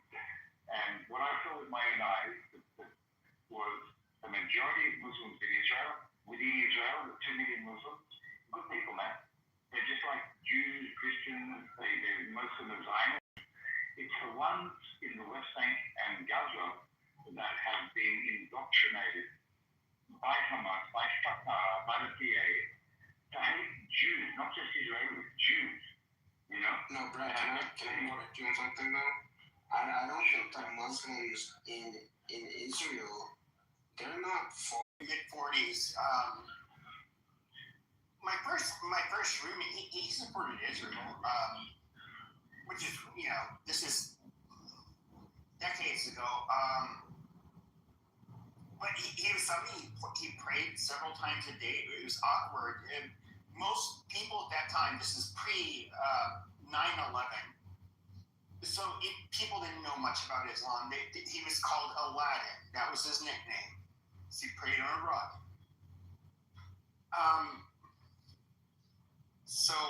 Holy shit, I forget what my end point was, but. Well, he prayed a lot, but he was chilling. Absolutely. He was somebody who everybody liked, including myself. I really liked him. He ended up he was in med school and ended up becoming a police officer. I don't know how that happens. But he very nice guy. He's harmless, yet religious. See, I'm somebody who doesn't, and I understand, we can have views, which we do. If you believe, if you're a Christian, obviously Jews are not going to recognize Jesus. The Muslims are not going to recognize Jesus as the Messiah. Okay, fine. We have our differences. That's that. Fine. But then there is this, you do get an element of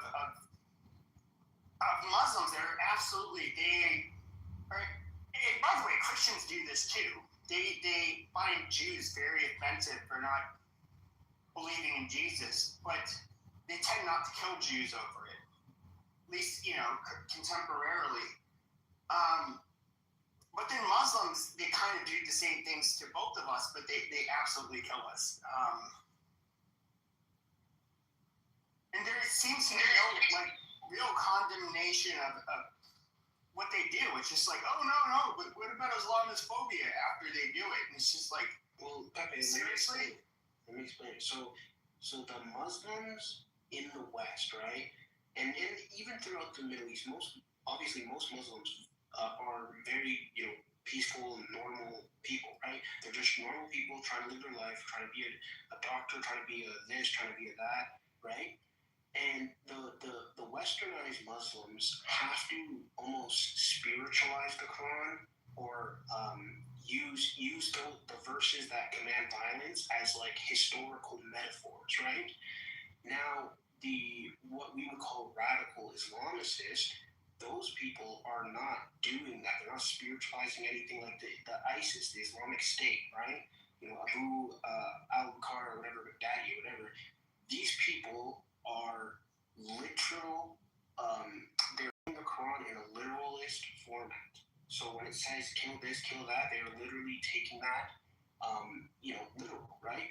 So I would say like the difference is your friend, you guys, whatever you guys call a ladder or whatever. That guy, okay, he's praying every day. He's really committed to the Quran. Maybe he's reading Hadith. I don't know if he's Sunni or Shia, but it seems like he became a doctor. He probably has a family, wanted to live a good life, but in order to do all that, he had to I don't know if this is a word, but like metaphoricalize the Quran and spiritualize all those verses in order not to take them literal, which is what most Muslims do. That's why most Muslims in Western society will never do a terrorist attack.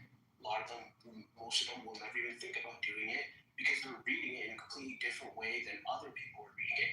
But here's where the problem is. I'll land my plane in 10 seconds. As we said before, why isn't there if I was a Muslim, right, why isn't there mass protest whenever a radical Muslim does something from the Muslims?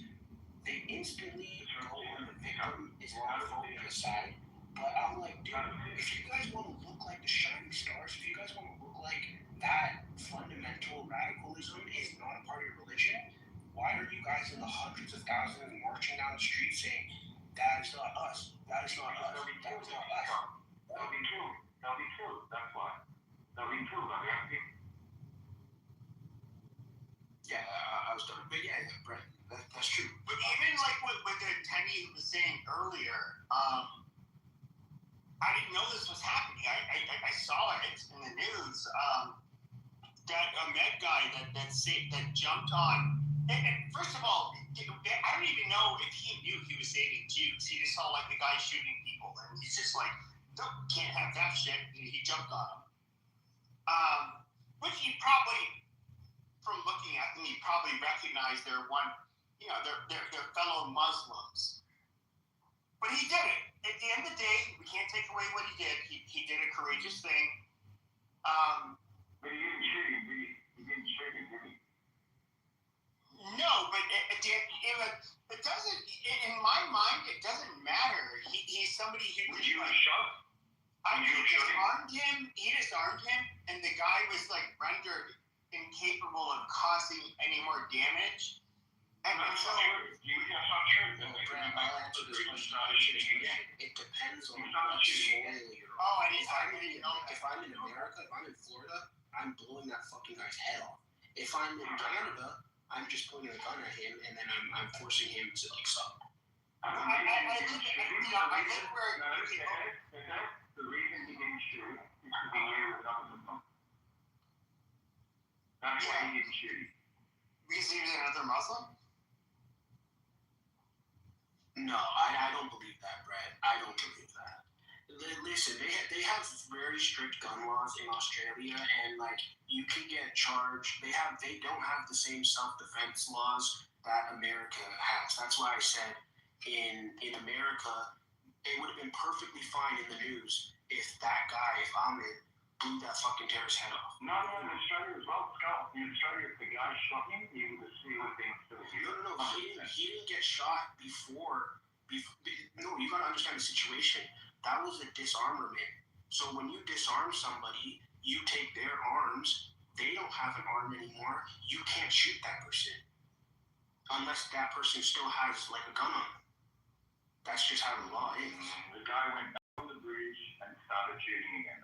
No. That's when he went back up on the bridge and his son was up there. But I'm saying in that moment, if you watch the video, the charges would hold necessarily, given the whole, national. This is an international situation. But he would have gone out for shooting him for sure. Well, the reality is though is that once even you would because what ultimately ended up happening, you would not really get convicted here in the United States, but if you disarm somebody and you point their weapon at them and you see that they're visibly unarmed, so our self-defense laws, and by the way, I live in the most lenient gun states, throughout my adult life, Montana, Alaska, and Arizona. Basically grievous bodily harm or imminent grievous bodily harm or death. We're allowed to use lethal defense. And in the states, I like the state I live in now, in the other states, you don't need a permit to carry concealed, to open carry, any of that shit.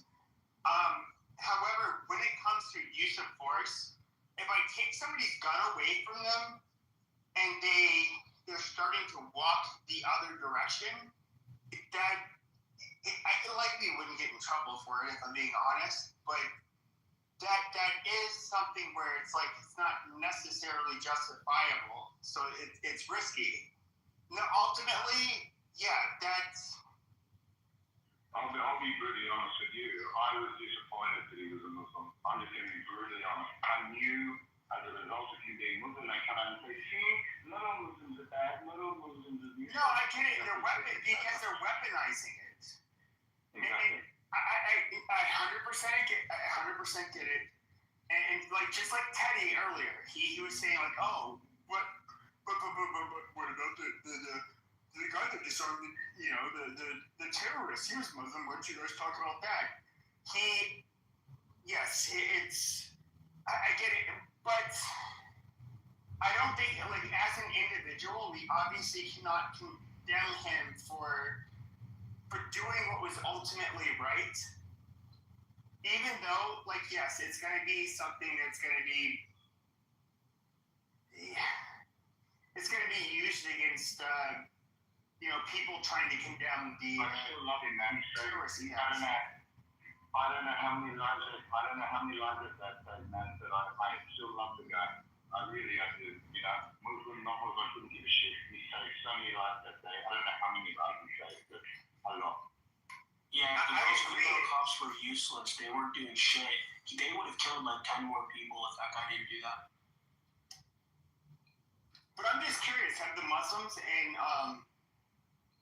in Australia, have they apologized or offered their condolences? Yeah, they did.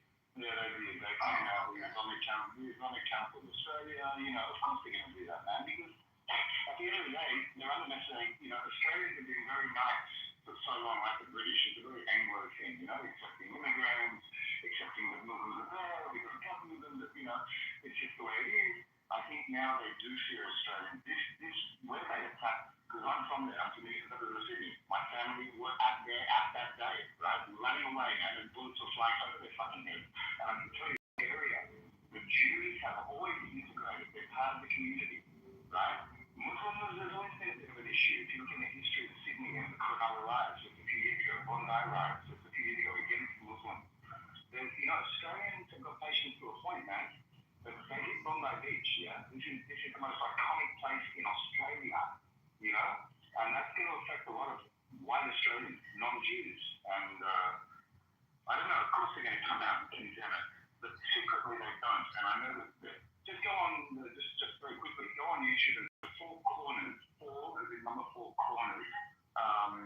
little investigation. It was actually maybe 2-3 years ago. They went into a lot of mosques undercover, listening to the imams, and they were preaching Jew hate against the white Australians, blah, blah, blah. And nothing got done about it by the government. Nothing. And it came out on fucking television,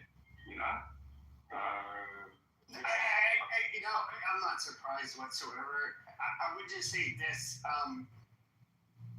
the white man, which I'm a part of, I think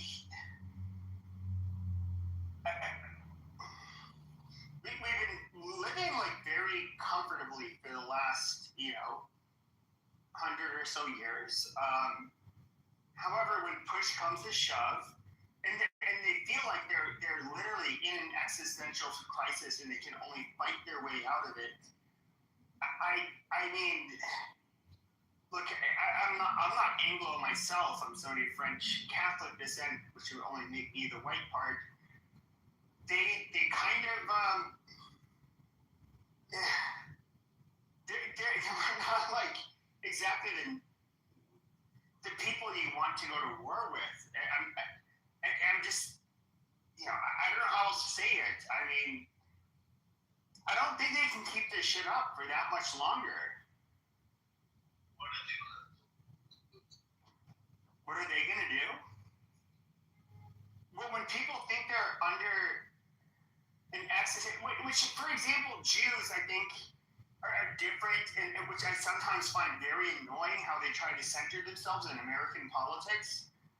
But I understand they do it because they feel like Israel, for example, is always there's always an existential threat that involves them. So Jews as well, man. I'm trying to get Jews constantly. I'm not going to get up there. Well, sure, but we have a much better advantage than you guys, which we like outnumber you guys like I don't know 1,000,000 to 1 or some crazy shit. And so, if we feel it like we are, I just don't see it ending well. I mean, militarily, how do Muslims think? Like today, we can destroy the Muslim world.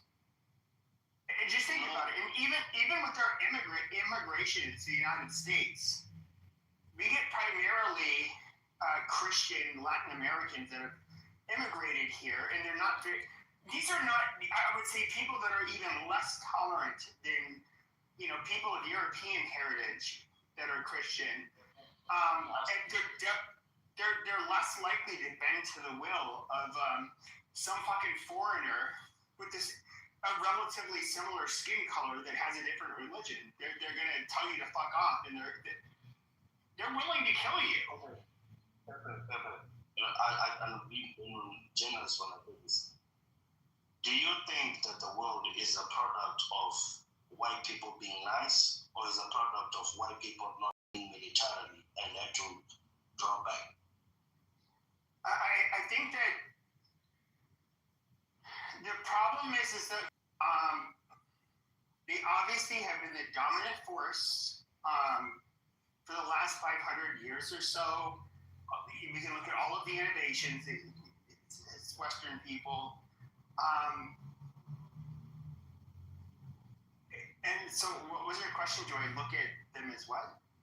Is the world a product of white people being nice, and that's why they're not winning or choosing to win? No, I think we're too I think we're far too altruistic. I think that we like. We're so comfortable as a people that we self-flagellate in front of other people to be like, oh yes, our whiteness is so bad. Oh yes, we're bad. Let's honor people that are different from us. In fact, let's let a bunch of people into our countries where we're so much that are so much different. With these people are very ethnocentric and very racist and have. No, I just let's be objective here. Did the British did the British and Americans not war back their troops because they're losing the war, or is it out of niceness? Let's be genuinely honest about back their troops out of where? Vietnam, even some parts in Arabia. Vietnam we could have easily won. That was a very unpopular war. We literally could have bombed their fucking dams, flooded all of the dikes, literally just caused fucking chaos, but we didn't do that. But if America felt like existentially they had to defeat Vietnam, yeah, they would have fucking destroyed them. Okay. Let's even talk about today. My point is, most of the world today is a product of war. There is not that much. Look, I'm not like, me, I'm not like these people that live off media, believe that super evil white man, white people are so evil. Human beings are evil, and we're the same, right? I think you've mentioned it too, that blacks don't go around saying white people are the only people that commit genocide, but look at Rwanda. Look at so many parts. It's a problem that all groups of white people have suffered from a lot of the same problems that the blacks and everybody else suffers from. I agree. No, I'm saying morality. The world is more of a product of logic than it is of morality.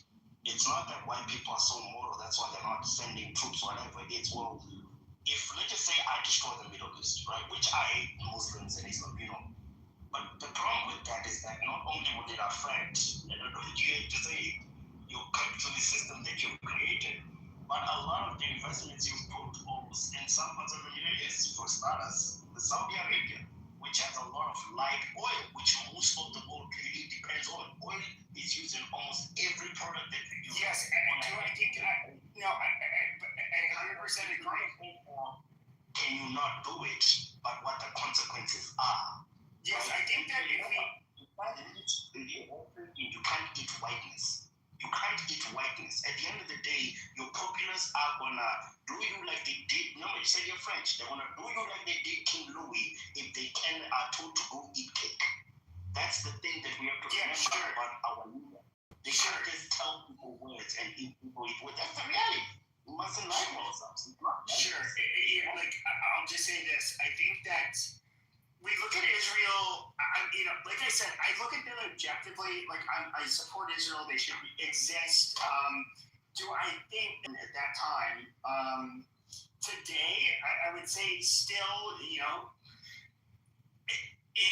what's really weird is I see with the JQers because they felt like all of the answers to our problems was just like, these goddamn dirty kites, we should get rid of them. And it's like, okay, let's walk through this. But they can never offer like a satisfactory explanation for how getting rid of Jews, at least especially contemporarily, is going to make our nations better. Israel, they are a strategic ally, and one of the things I think people fail to miss is just like, let's just say we were hostile to Israel. Now they pack a lot of power for a small country, or even just a group of people in general.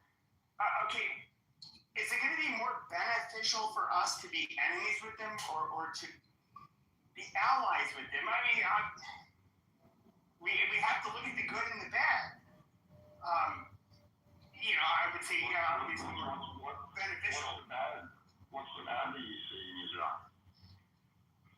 Oh no! If we were to not be their allies, because they're very. You said you got to look at the good and the bad. I'm saying, what would you say is the bad about Israel? Oh, sure. So if we were not to be allies with them, they can cause us, I think, more hardship than not. In other words, they're a country that it would be better for them to be our friends than to be our enemy. Because they could cause more of a headache. And so, like, there is a level of enemy-friend distinction you have to make when it comes to allyship, with governments across the globe, at least. Would we rather Israel be on China's side? Like, no. I mean, what? That would be a fucking nightmare. So, I'm just saying strategically. I'm not looking at this through like moral values or anything. Like, is Israel strategically, would it be better for them to be on our side? Yeah, obviously. Well, I don't quick. So like, I don't understand when Americans say like, like the far right Americans will say like, oh, why are we giving this to Israel? Why are we helping Israel? Why are we doing this? And the first question that pops in my mind is like, okay, you live in a country that was built on, partly Judeo, because people are like, no, it's not. Partly on Judeo-Christian values, right? So do you just want Muslims to just take over the Holy Land, like in like the next 50 years or something like that? No. I don't think most of us want that. I don't think most of us want that. Yeah, let me just add one more thing, Pepe. And then another thing is that white people now are doing what black people are doing, in the sense of they're finding a particular group of people to blame for years and years and years of whatever instability that they're facing right now. So, for example, the blacks are blaming the whites for slavery, but they're blaming their position right now, not on their culture that they developed. That's pretty bad, but they're blaming the whites for it. But the whites are blaming the Jews for mass immigration, this and that. And I'm like, first off, if any white person objectively looks at their local government, their I'm Canadian, but their provincial government and then their federal government, they'll notice that most, like pretty much upwards to 90% of the horrible decisions of mass immigration and this and that is conducted by elite whites who do not who do not represent the vast majority of like the blue collar, lower level whites or whatever. I'm just being like, just classifying everybody. They don't share, they don't even have anything in common with them because these are like Nepo babies, like Justin Trudeau, right? And then they're creating all these laws and all these like Islamophobia laws, thinking that they have to be like suicidally empathetic to the entire third world. So what I tell the white people on the far right is, I'm like, before you guys look at the Jews, like, why don't you look at yourselves first and see your own people are selling you out to the barbarians in real time every fucking day. When you bring up a real point, and like Masanda is South African, I would say the Anglos, people, the British people, they are the very aristocratic people who have very clear and stark class differences amongst their people.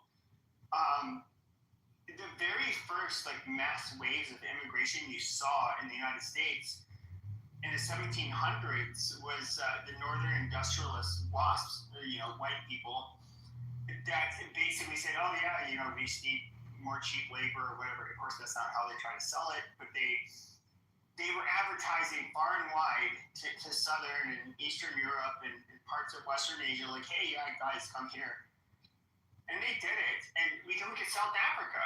I mean, after they ended up brutalizing the Dutch, the Afrikaners there, and then putting them in like literal concentration camps and slaughtering them, they ended up basically inviting a bunch of cheap labor from the rest of Africa, outside of South Africa, into their country. Like, this is a thing that, no, absolutely, white people do to each other. And blaming Jews for it is, like, people, when they see something wrong, they don't like things, like where things are headed. It's a very, looking for a very easy explanation. Blaming Jews for it is historical. Blaming Jews is 1,000 years old, longer. They always blame the Jews, man. Right for history. It's not a modern phenomenon yet. No, I agree. And, the one thing I would say to Jews is that I don't think we have a special relationship. I mean, this is based on history. Christians have never treated you guys that well. At times, you guys were treated fairly well. Like, we can look at Germany, where a lot of Jews were like Germany first. They were super assimilated. When they came here to the United States, they couldn't tell the Jewish Germans from the other Germans. Whereas if you came from Tsarist Russia, they could easily tell. But it didn't take much for the tide to change, and then we had like the Holocaust. The problem that I think Jews might have in the US is that being correct doesn't help when your enemy has the numbers. You know what I mean? Then the numbers means I'm correct because I have this.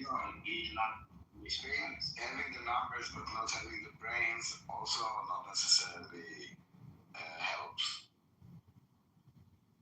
What do you mean? You can be small and smart, which Israel is.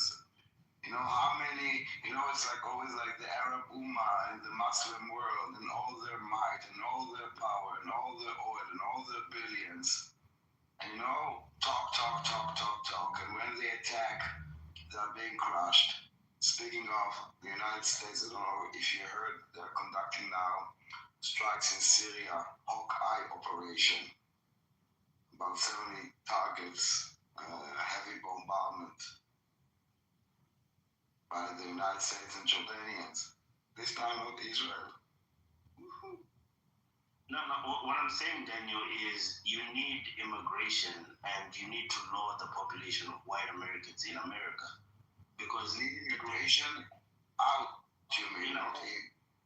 in America, because the problem is the white Americans now make up like 80%, and like I said, when you have the numbers, you don't have to be quiet. If you exclude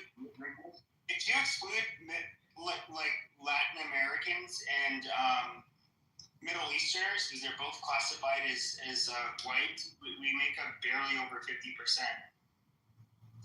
Yeah, I'm just saying that if you're in a nation where you have people with too many similarities and they're all having the same blame, look, if I do think there's some influence where maybe let's not maybe blame Jews, but immigration should have within the Americas, because when you have decentralized people that have some commonality, like white skin and we blonde hair, whatever, and they all at least agree that the Jews are the problem, eventually it's just going to become like Germany.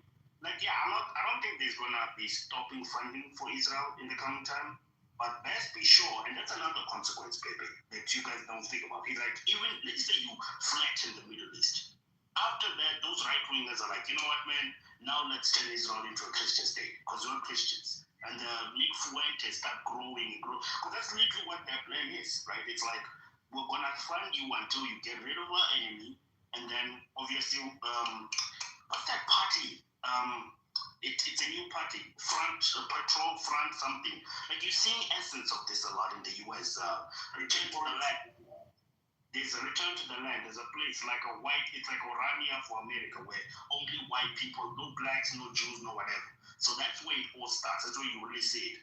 It's going to start expanding, maybe public places like Utah, predominantly white states, where they're going to like spread that rhetoric of like Jews have been kicked out and that's why we kicked them or whatever.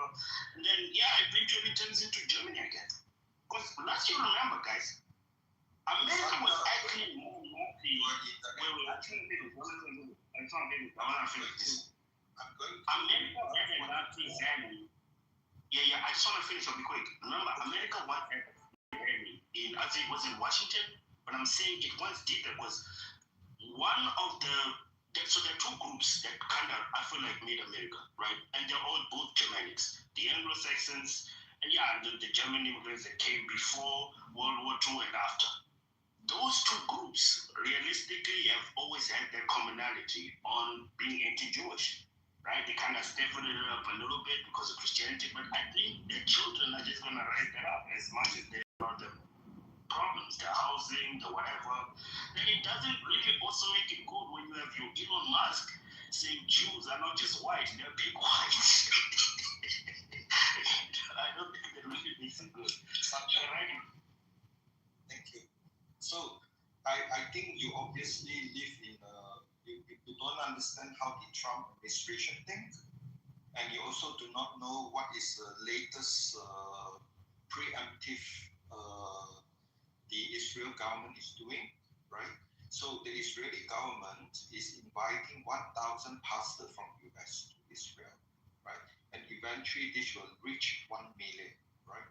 So this is one way to tackle what you just say, all this anti-Jews and all this bullshit, right? And if you know how the Trump administration think, how the red state think, you will not say something like that. So basically, you're not saying based on truth, what is really happened.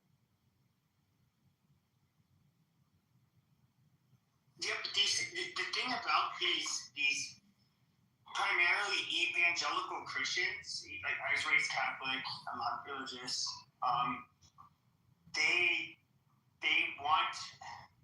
They have this really weird fucking belief that, like, okay, all Jews are going to be in the modern nation state of Israel. They're going to go to war with the whole world, and Jesus is going to appear, and he's going to tell you, like, you goddamn Jews, except me, are going to perish to hell. Most of them will perish to hell, and that's that. And what's really weird about these people, which I think they're disgusting personally, they feel like they can expedite the return of Christ.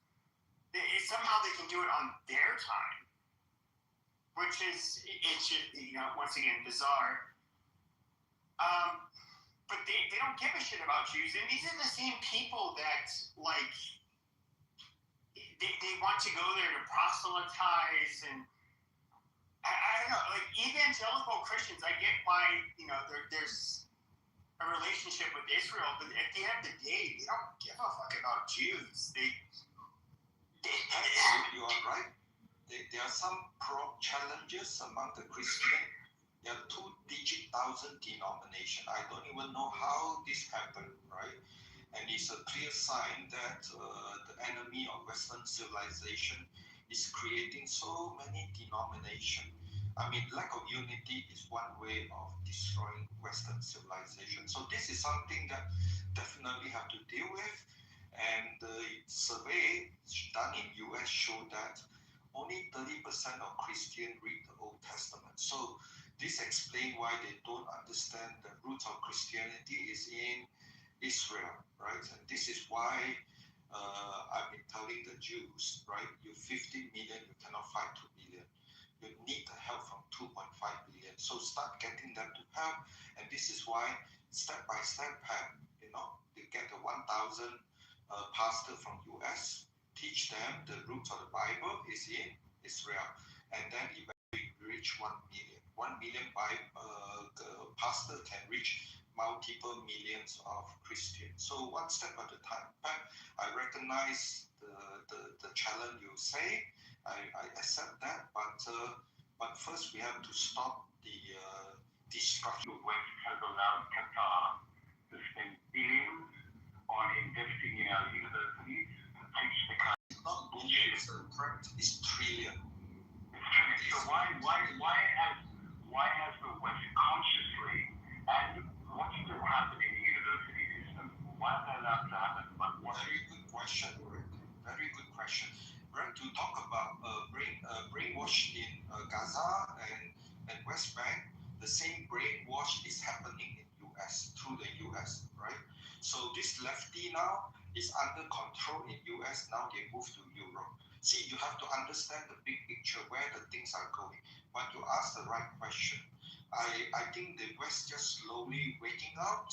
I mean, imagine the Jews supposed to be the most experienced one dealing with this, but they are not. I mean, in January 2025, I came, they are under the brainwash of political correctness, right?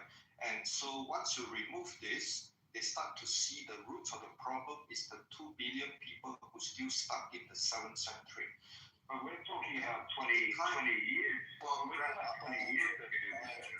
So basically, what Islam and the left have in common are they both want the destruction of Western civilization, right? So they will allow places like Qatar and Saudi Arabia to have their indoctrination fill the halls of United States universities in the classrooms, because it's not even really about the fact that they want an Islamic message or something like that. It's more so to demoralize these students, and that's how you get Columbia University students, these suburban white kids, like Kefas or whatever, and saying that and putting on hijabs, right? And these are the same. Yeah, let me just finish it. So these are the same women, white women, who will say, yeah, I grew up Christian and I didn't really like it, and I feel like it was so misogynistic. But yeah, my friend, she's teaching me about Islam and the beauty of Islam, not knowing that both of the religions can be extremely misogynistic, depending on obviously who you're learning it from or whatnot. But the point is that the money that Qatar and Saudi Arabia sends to whatever all these nations, destruction of the West. Why do you keep saying Saudi Arabia though? It's Qatar. My understanding Saudi Arabia is not doing that because something. No, Saudi Arabia was making donations to. I don't know about currently, but they were part of massive lobbies to promote whatever the hell they wanted to. Well, by the way, it's not just America that Qatar is investing, as I said, trillions. It's all over Europe and Australasia, yeah? Well, I'll tell you this. When it comes to Islam too, right? And this is the Islamic side, not the left side. So on the Islamic side of this conversation, there's different forms of jihad. So there's jihad of money, jihad of the pen, jihad of the mouth, and then jihad of the sword, right? So they can use their money or whatever to promote, whatever they want to promote. Well, I think this is the source. I think, as Dave said, I think this is the root cause, specifically right now, Qatar. And Dave, you said we're waking up. This is more than 20 years Qatar's been doing this. We're waking up. We're not waking up. Why do you think we're waking up, Dave? Brett, we don't have the strong leader who's now taking action, right? So it's not too late yet. It's bad, but it's not too late. I think now the Trump administration is launching counter-offensive, and the Europe are waking up, right? To solve this problem is very easy. As I said before, the Islamic nation already know it's the judgment day here. So they are ready to surrender. What the problem is the left. They are disputing in US and Europe. These are the people, once you educate them, wake up, the case is over. They have nothing to hold on in the Western nation. Yeah, but you're talking about a whole generation of people who are now getting to the age of becoming politicians who have been indoctrinated. And it's not Islamism. Qatar is not spreading Islamism through the universities. What they're doing is they're dividing us. They're dividing us, and it's being very successful. They're funding Marxism. That's basically what they're doing. Yes, you're right. And it's in alignment with Islam and Marxism, just like communism, just like what happened in Iran. And then what happens after is that the Muslims kill the communists. They kill the left every time. The thing is like, I'm of the opinion, and I think maybe certain people in the group might disagree with me, but I'm of the opinion that it's already too late unless the birth rates come up. If the birth rates don't come up, it's already too late. The West has already lost in the next 70 years. It's just mathematics. It's literally just mathematics. No, you're a realist. You're a realist, man. You're a realist. I know why it's not too late, because the people like country like UK, they are shouting civil war, right? So they are prepared to take back the UK. So this is why the whole thing is necessary. You let them come in, you let them show the West how dangerous is this, and so you eradicate once and for all. So unfortunately, it will involve a lot of blood, but this is the truth required people's sacrifice. But once you've done that, then everybody wake up, right? So the population. You're using the UK. Sorry, Dave, you're using the UK as an example, and it's an example against your point, because this uprising in the UK is such a small amount of people, though. Such a small, what do you think? It's probably Robinson and one protest on shit. You are right, but I'm saying that there are changes. I monitor their changes, right? So Keir Starmer now is pretend to be stronger than before. Before that, he never dared to whisper, but now he whisper a lot more. Yeah, I know it's just on the surface, but things are moving along. Yeah, he's whispering a lot more since the Bombay attack. That's all he's done. Since the Bombay attack, he said, no, you can't say God loves the Qatar, or no, you can't say this. Right? Yes. What's that, 3 days, 4 days, 5 days? I just fear that I agree with Skull that I think it is too late. And that's just based on mathematical equations. But you have to think about what Trump is doing, right? Basically, he's questioning naturalized citizenship. So Trump administration is questioning this. That means you can reverse. Trump is setting the precedent. You can question naturalized citizenship. And when that go to Europe, things will get to be reversed. So there are positive things. No, Dave, that needed to happen 40 years ago. So that ship has already sailed, right? But that's not true, Skull. If you look at Poland and Hungary, so it's not quite true. They turned it around. Well, that's because they had very little. So, and that's why they're so protective right now. Like Poland, Hungary, you don't see these attacks. You don't see these types of rapes and stuff like that because they've been so protective of their nations. Poland is literally probably the safest country in the world to go to. Yeah, and the thing is that even if like you deport all the illegals and stuff, you're not going to be able to, even if Trump writes in law or whatever, he can't write in law, gets the Supreme Court to say, oh, naturalized citizens or people born here have to leave if you got here illegally, but you're born, your kid was here or whatever, your kid has to go back with you.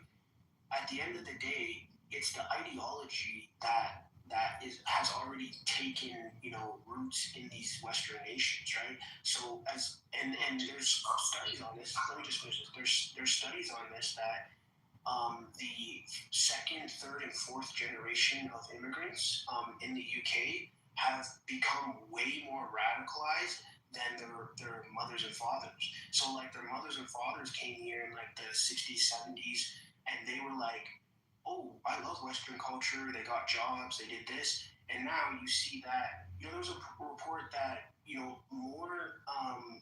more Muslims joined between like 2015 and 2019, more Muslims joined ISIS from Britain than the British Army. More Muslims went to Syria to fight for ISIS than had joined the fucking UK Army. Like if that doesn't tell you something, then I don't know what will. But why?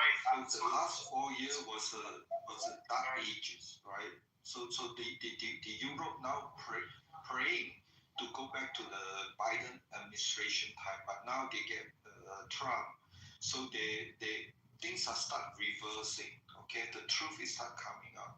It take time to reverse what the 4 year during Biden administration is doing. Yeah, the auto pen, and he's basically passed the executive order. All auto pen during Biden administration 4 years are all stopped, right? And I'm very sure whatever we learn now during the Biden administration, we expected the same thing happen in Europe. It's just nobody are there to expose it. So it's the whole thing. Listen, Dave, I was a Trumpian fanatic, okay? I fucking love Trump, right? But I realize now, you said the truth is coming out. No, the only thing that's coming out is the redactage.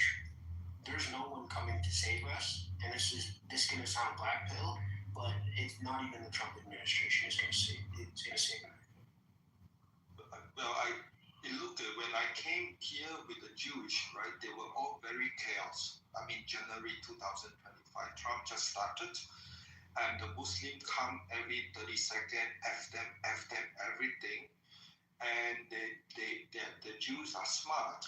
They use all the law argument they can, but they have no useless.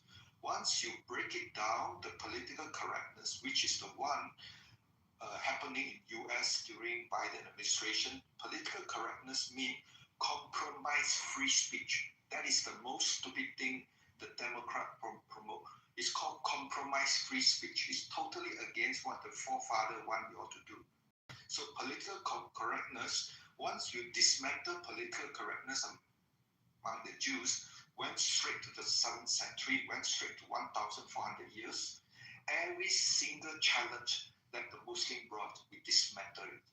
And they are very smart. The Senate is one of the most intellectual. He went all the way to DNA level, all the way back to 3,000 years. What was the DNA composition? Everything. So you have to. So Scar, I'm looking forward to hear more. Why you pessimistic? But I'm here to tell you, it's still possible, Scar. Otherwise, I won't be here. Well, I already told you why I'm pessimistic. It's the birth rate, right? The average white, person in the West, they're having like less than 2 kids, right? and they're not even at replacement levels, right? Well, the Muslim populations and other populations are having 4 to 5 kids, you know, pop. So just off of that alone, you can indoctrinate your kids. You can teach the kids the ideology that you want them to have. It's not to say that every kid will grow up completely believing the ideology, but most probably will, because most people follow the knowledge and the stories and all the traditional family values that are passed down from the parents. So if that's the case, then if we fast forward 70 years in the future, right, we're going to see that it's projected in the UK that the Muslim population in the next 70 years will grow to around 17 million. They're at 4 million right now, but it'll go to I don't even think it's 70 years. I think it's 50 years. They'll go to 17 million. I agree with all your calculations. Let me just finish. That is a nation within a nation. That is a whole country. That is a voting bloc. That is people that can create a democratic mob. They can subvert democracy just based off of their numbers alone. That's why I'm pessimistic. No, I agree completely. You just look at the playbook, right? The good thing is we have 40 years of use cases to understand how they move forward, right? So they spent 40 years to change Iran to what they are today, which is 50% controlling the other 85% within the 90 million people, right? So you have the 40 years of use case, and this 40 years is now happening in Turkey, okay? So you could see how the people struggling, fighting, and by right, we need to intercept that as well. And this is now moving to UK, right? So Turkey is like 20 years of Iran, UK is like 5 years, So you can project that. And also other thing is, as I say, is you need to fight poison with poison, right? So the Islamic scholar, they all understand. Daniel was there talking, don't know how the end work, how the whole thing will end, Daniel. So the whole thing is, as I started back in January 2025, you fight poison with poison. The Islamic scholar already know their time is out, but the Westerner do not understand this. It's the Westerner fault. It's the Islamic scholar already know their time is out. They just hope the Westerner continue. Are you talking about like some sort of eschatological or whatever that word is? No, like Islam, they are like very strong. Their eschatology, their the end times, like the Islam. What do you mean by that? What are they saying? They are. See, when a Muslim student in US University were challenging Palestine and all the stuff, they said, we will do this until Judgment Day. So you need to understand, they will do all the struggling, all the Islamic leaders. Yeah, but what does it mean to force upon Judgment Day? What does that mean? That means like the Islam leader already know it's the Judgment Day. If you speak to any pro-Palestine, pro-Hamas, when you tell them this, the number one thing, the fear, the most important signal indication the Judgment Day is upon them is when Israel talk about greater Israel, which is Abrahamic Accord, right? So this is why they will fight everything, they will pretend they're not going to join Abrahamic Accord, because once they join Abrahamic Accord, the formation of greater Israel, it fulfill the prophecy they fear the most. Judgment Day is here, they should surrender, it's time's up. All their effort is time's up. So you need to fight poison with poison. You need to understand the Achilles heel of Islam. Once you see all this thing, there is hope. Hope is happening. Doesn't matter about demographic calculation, which you correctly point out everything. You need to understand the Islam, how they think, then you will win every battle. Well, I know that from their view, They portray it. my bad. They didn't portray. Sorry, man. They didn't portray it as our democracy. So as long as that's the case, I don't see how we can turn that around. Unless we refine democracy, as I was saying earlier on. I mean, they're winning. So the change the way how the Western understand Islam, that has to stop immediately, right? And the Muslim we would have to change our democracy. We would have to be more like China. We would have to be more like Arab countries. Be more fascist. Trump is doing this. Trump administration doing this. So what I'm saying is, like Ted, right? He talked about Muslim, peaceful Muslim. The problem is the book. The book Quran gave you the flexibility to choose. You choose to be peaceful or you choose to kill Jews and Christian, right? So and as long they are Muslim who choose to be peaceful in the West, they provide the incubator for the one who want to kill Jews and Muslim to come in as a Trojan horse. So we need to just make them understand. Do you want to stay with the Western nation? This is the problem we face, our existential problem, right? And if you don't want to help us to protect this, and you know it will become what you don't like, so you have to choose. And don't have to debate so much, just say, you got to choose. You got to help us to fight this, right? Otherwise, there will be civil war, right? And we just have to focus on the main point. The time is out for them. The time for peaceful is now. The time for struggle is over. So the Middle East languages, we are still struggling. We are struggling, you know. Once you say Judgment Day here, all excuse for continuous struggling is time's up. Focus on that, they will surrender. I have no idea what you're saying. So, like, if on Bondi Beach, if someone said it's Judgment Day, would they have stopped shooting? No, so Bondi Beach is like this. The Islamic leader, right? I think if you follow Bondi Beach, there are some imam in Australia stand up and speaking up the problem. So more and more imam are standing up and speaking up. The West has to take action against the radical power because they know if the West don't take action, why they come to the West, their dream will be finished, right? So they are start to speaking up, and there are more people like that, right? So the they will never surrender, Barry. They will never surrender. Just to clarify something, just for all of these Americans, it's Bondi Beach, not Bondi. Yeah, Bondi. This is the whole thing of the. The second thing is they will never surrender.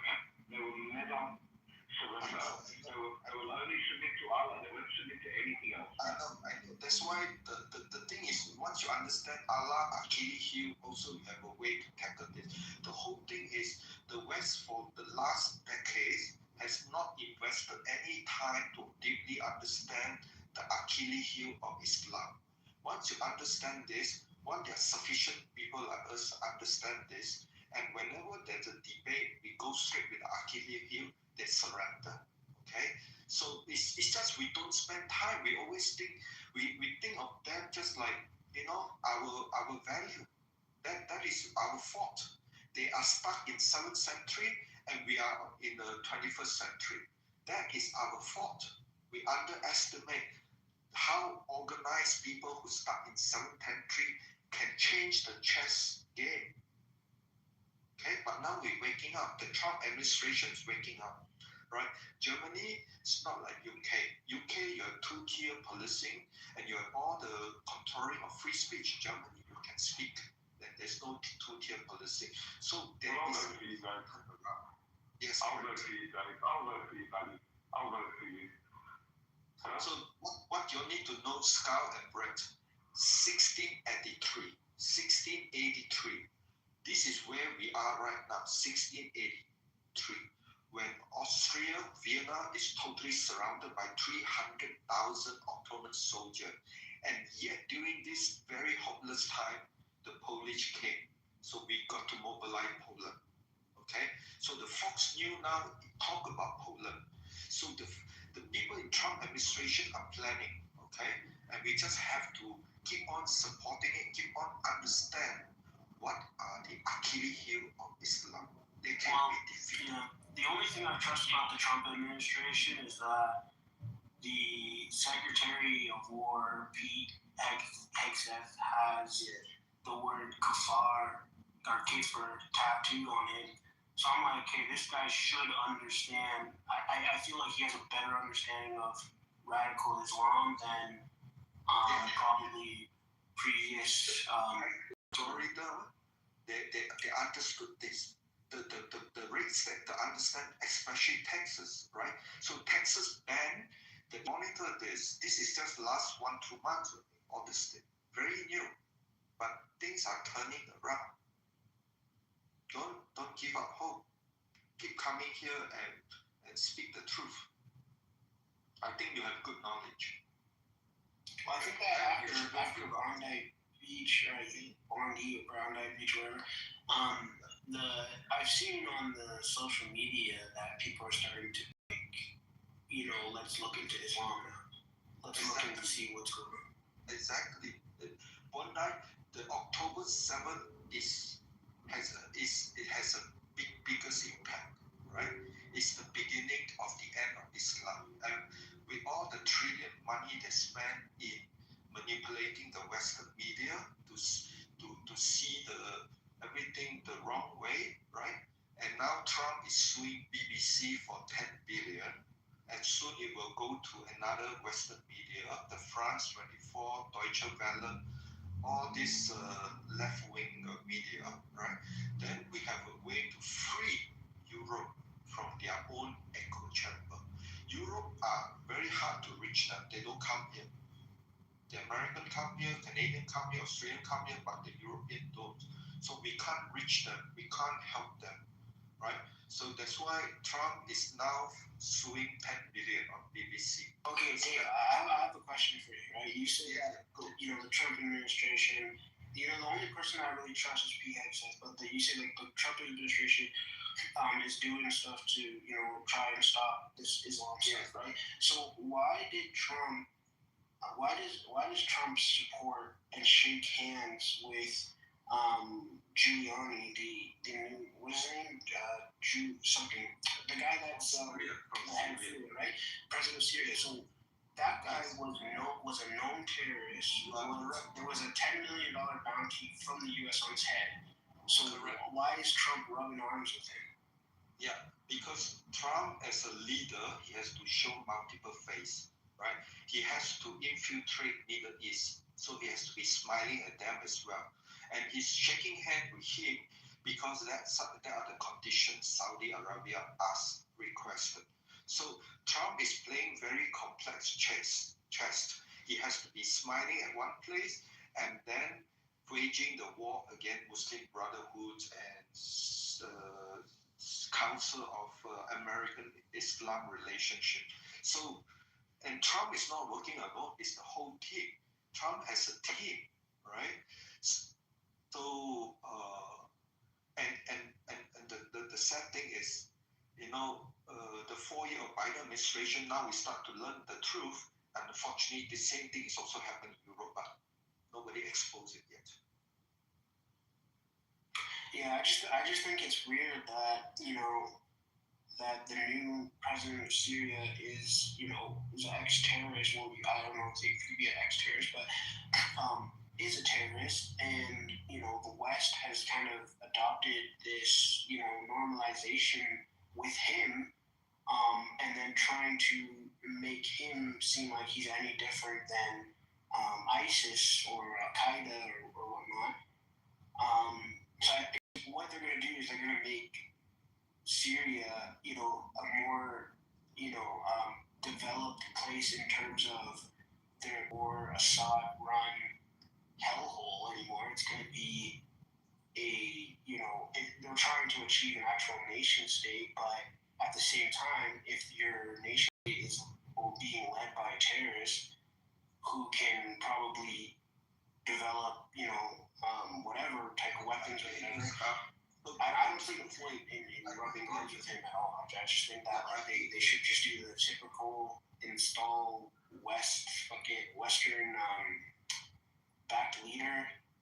And I'm going to explain to you, right? So the Syria has to look like normalized, because once they look normalized, Syria has no more excuse not to take back the 10 million Syrian refugee asylum seeker in Europe, right? So the sooner Syrian look normal, then the Europe can start bringing back those 10 million people. So it is a very complex game, but it is important we understand that right now, at this moment, Israel and US is fighting at the Syria, right?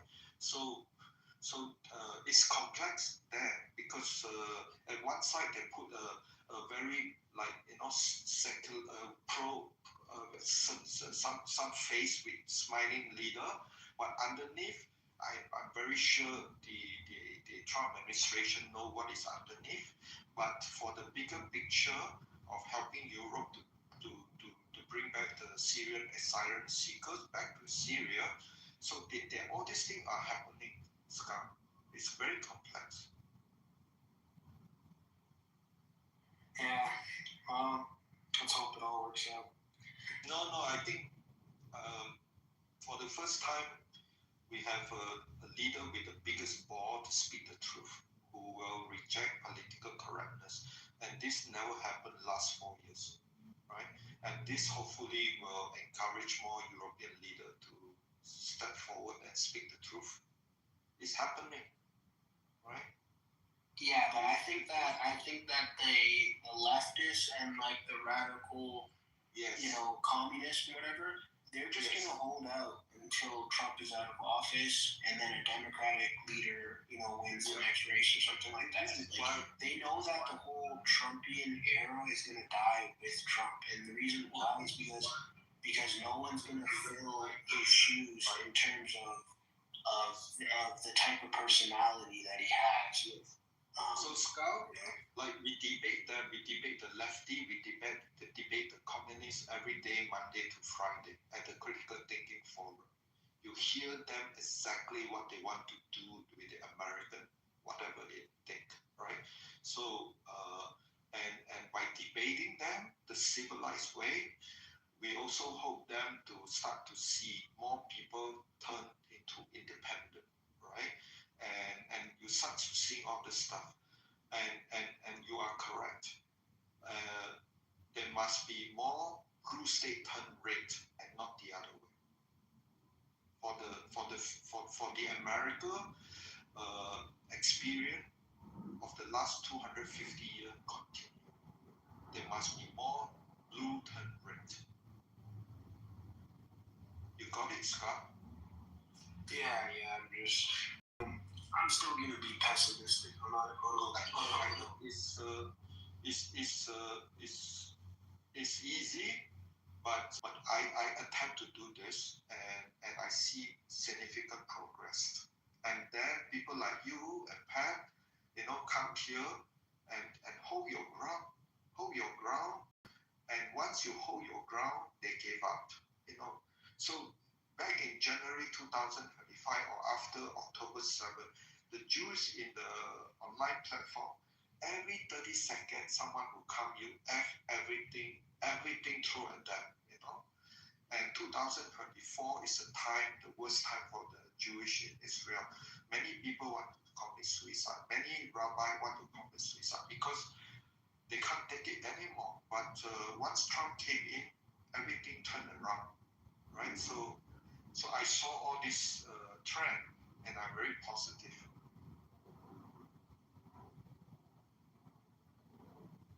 And the most positive indication is the pro-Hamas, pro-Palestine, they basically dissipated. I mean, you don't see them anymore. They don't speak as much as conviction as they used to be. So if they start showing this indication, they have doubt. They're not like before. They have doubt. Now we have to help people like you, Scout, to have more confidence, because your enemy is having doubt. But as long as there are more people like you who are losing hope, then they still think there's an opportunity, and we must not give them. We must not give them to think there's still a chance. That's when we are wrong. We are losing. But once we hold our ground, we say it is over for you, then we switch the time. Okay? We switch the time.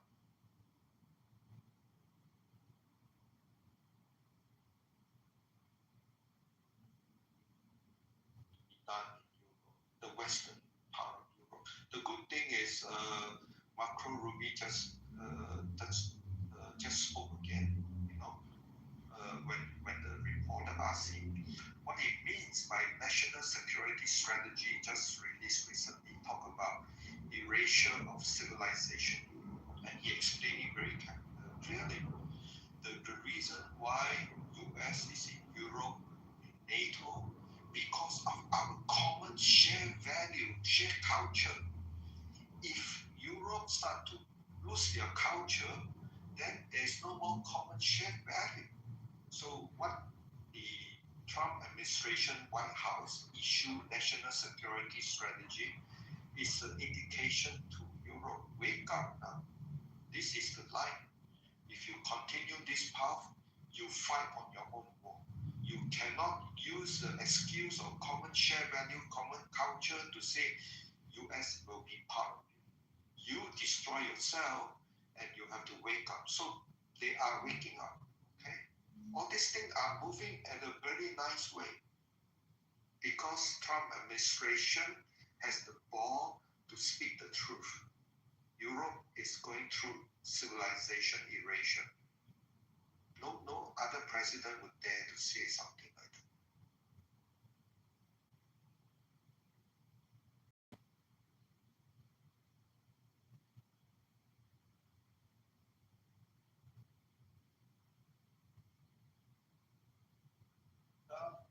Keep your hope up. Speak to you another time. Heck, you got a lot of job to do. You got, it's like if in Jedi term, you're full of force, but you have to let discipline. Okay, I talk to you. Bye.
You lit a match with good intent.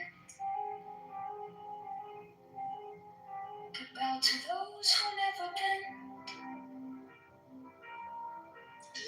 You raise their flags, ignore their calls, while silence echoed down your halls.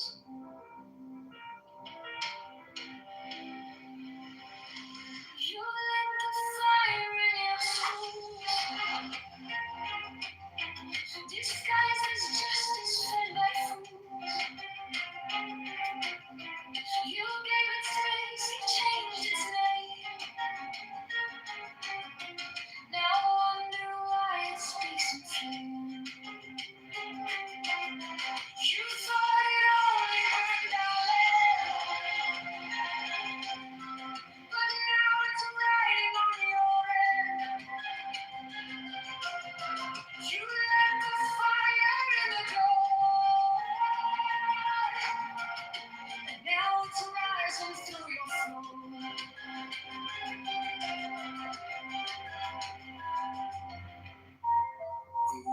out in hate or pride. But you stood watching from the side. Now your own world is wrapped in fear. The truth is what they won't let me hear.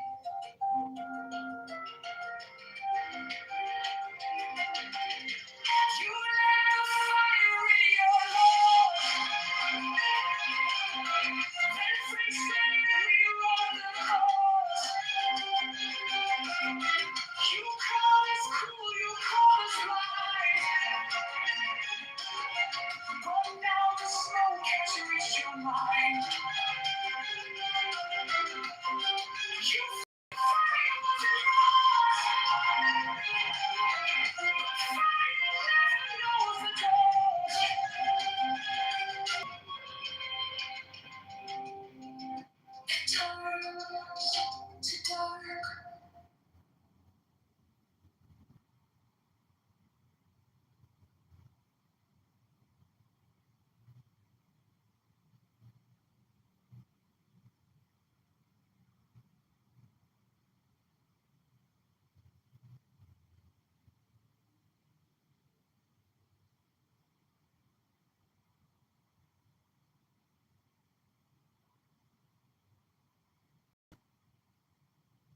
come and go and join the work on then? Where are you based in China, London?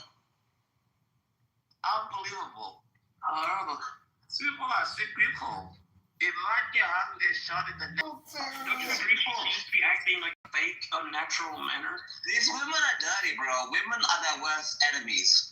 It's always women that are single that keep other women single for an obvious reason. That's what happens all the time. Who's And acting you must fake? address the problem. Eric Kirk. It's not because you listen. I bet you Thunder is 100% single and Chloe is 100% single. No, I Thunder, can no, bet that with wait. my money. No, Thunder's a good friend of mine, and she's married. I don't give a fuck. So hateful. Well, I don't give a fuck. you know, here's the thing, right? I Ever don't since care. like the There's so internet much here, people. like Why would you say people that? think Don't that ever they gonna can, say that. yeah, people think that they can like psychoanalyze people off of like a couple videos, and Terrible. sometimes you can, right? If they're completely like obvious, like this person is off.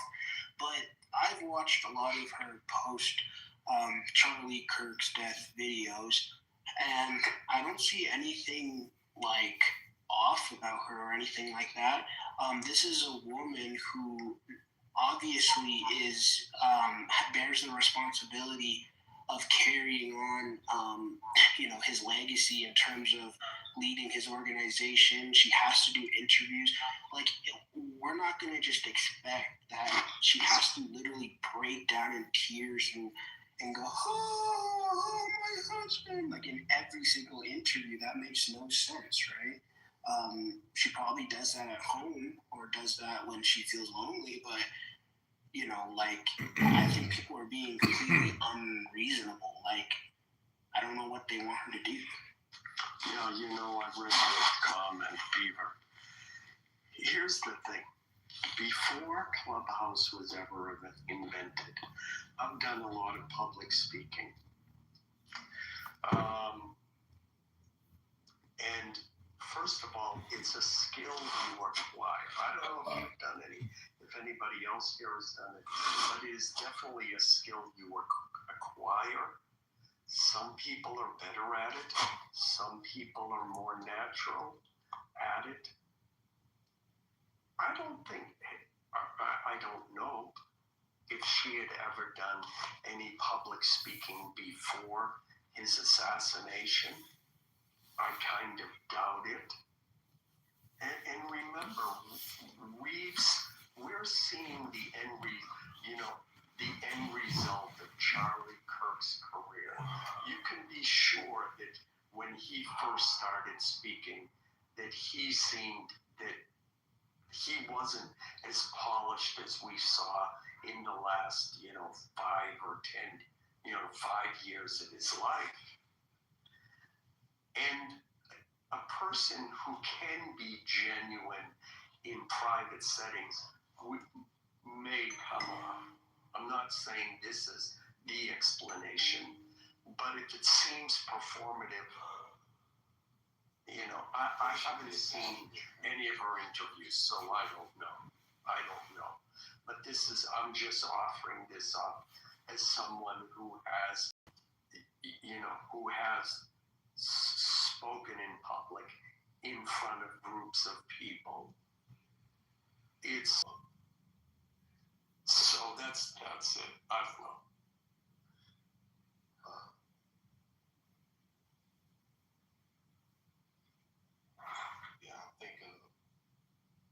I think people have this voice. The fuck just happened in the chat? Just left for some time. Yeah, you're really kind of soft, Adrian. You're soft.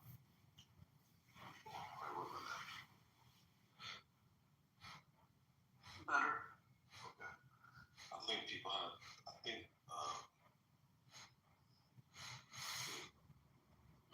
with the consumption of mass media, social media, internet, all of this shit 24/7, I think it has warped people's perspective of what grieving is and what it's supposed to look like and how it presents itself. And I think that a widow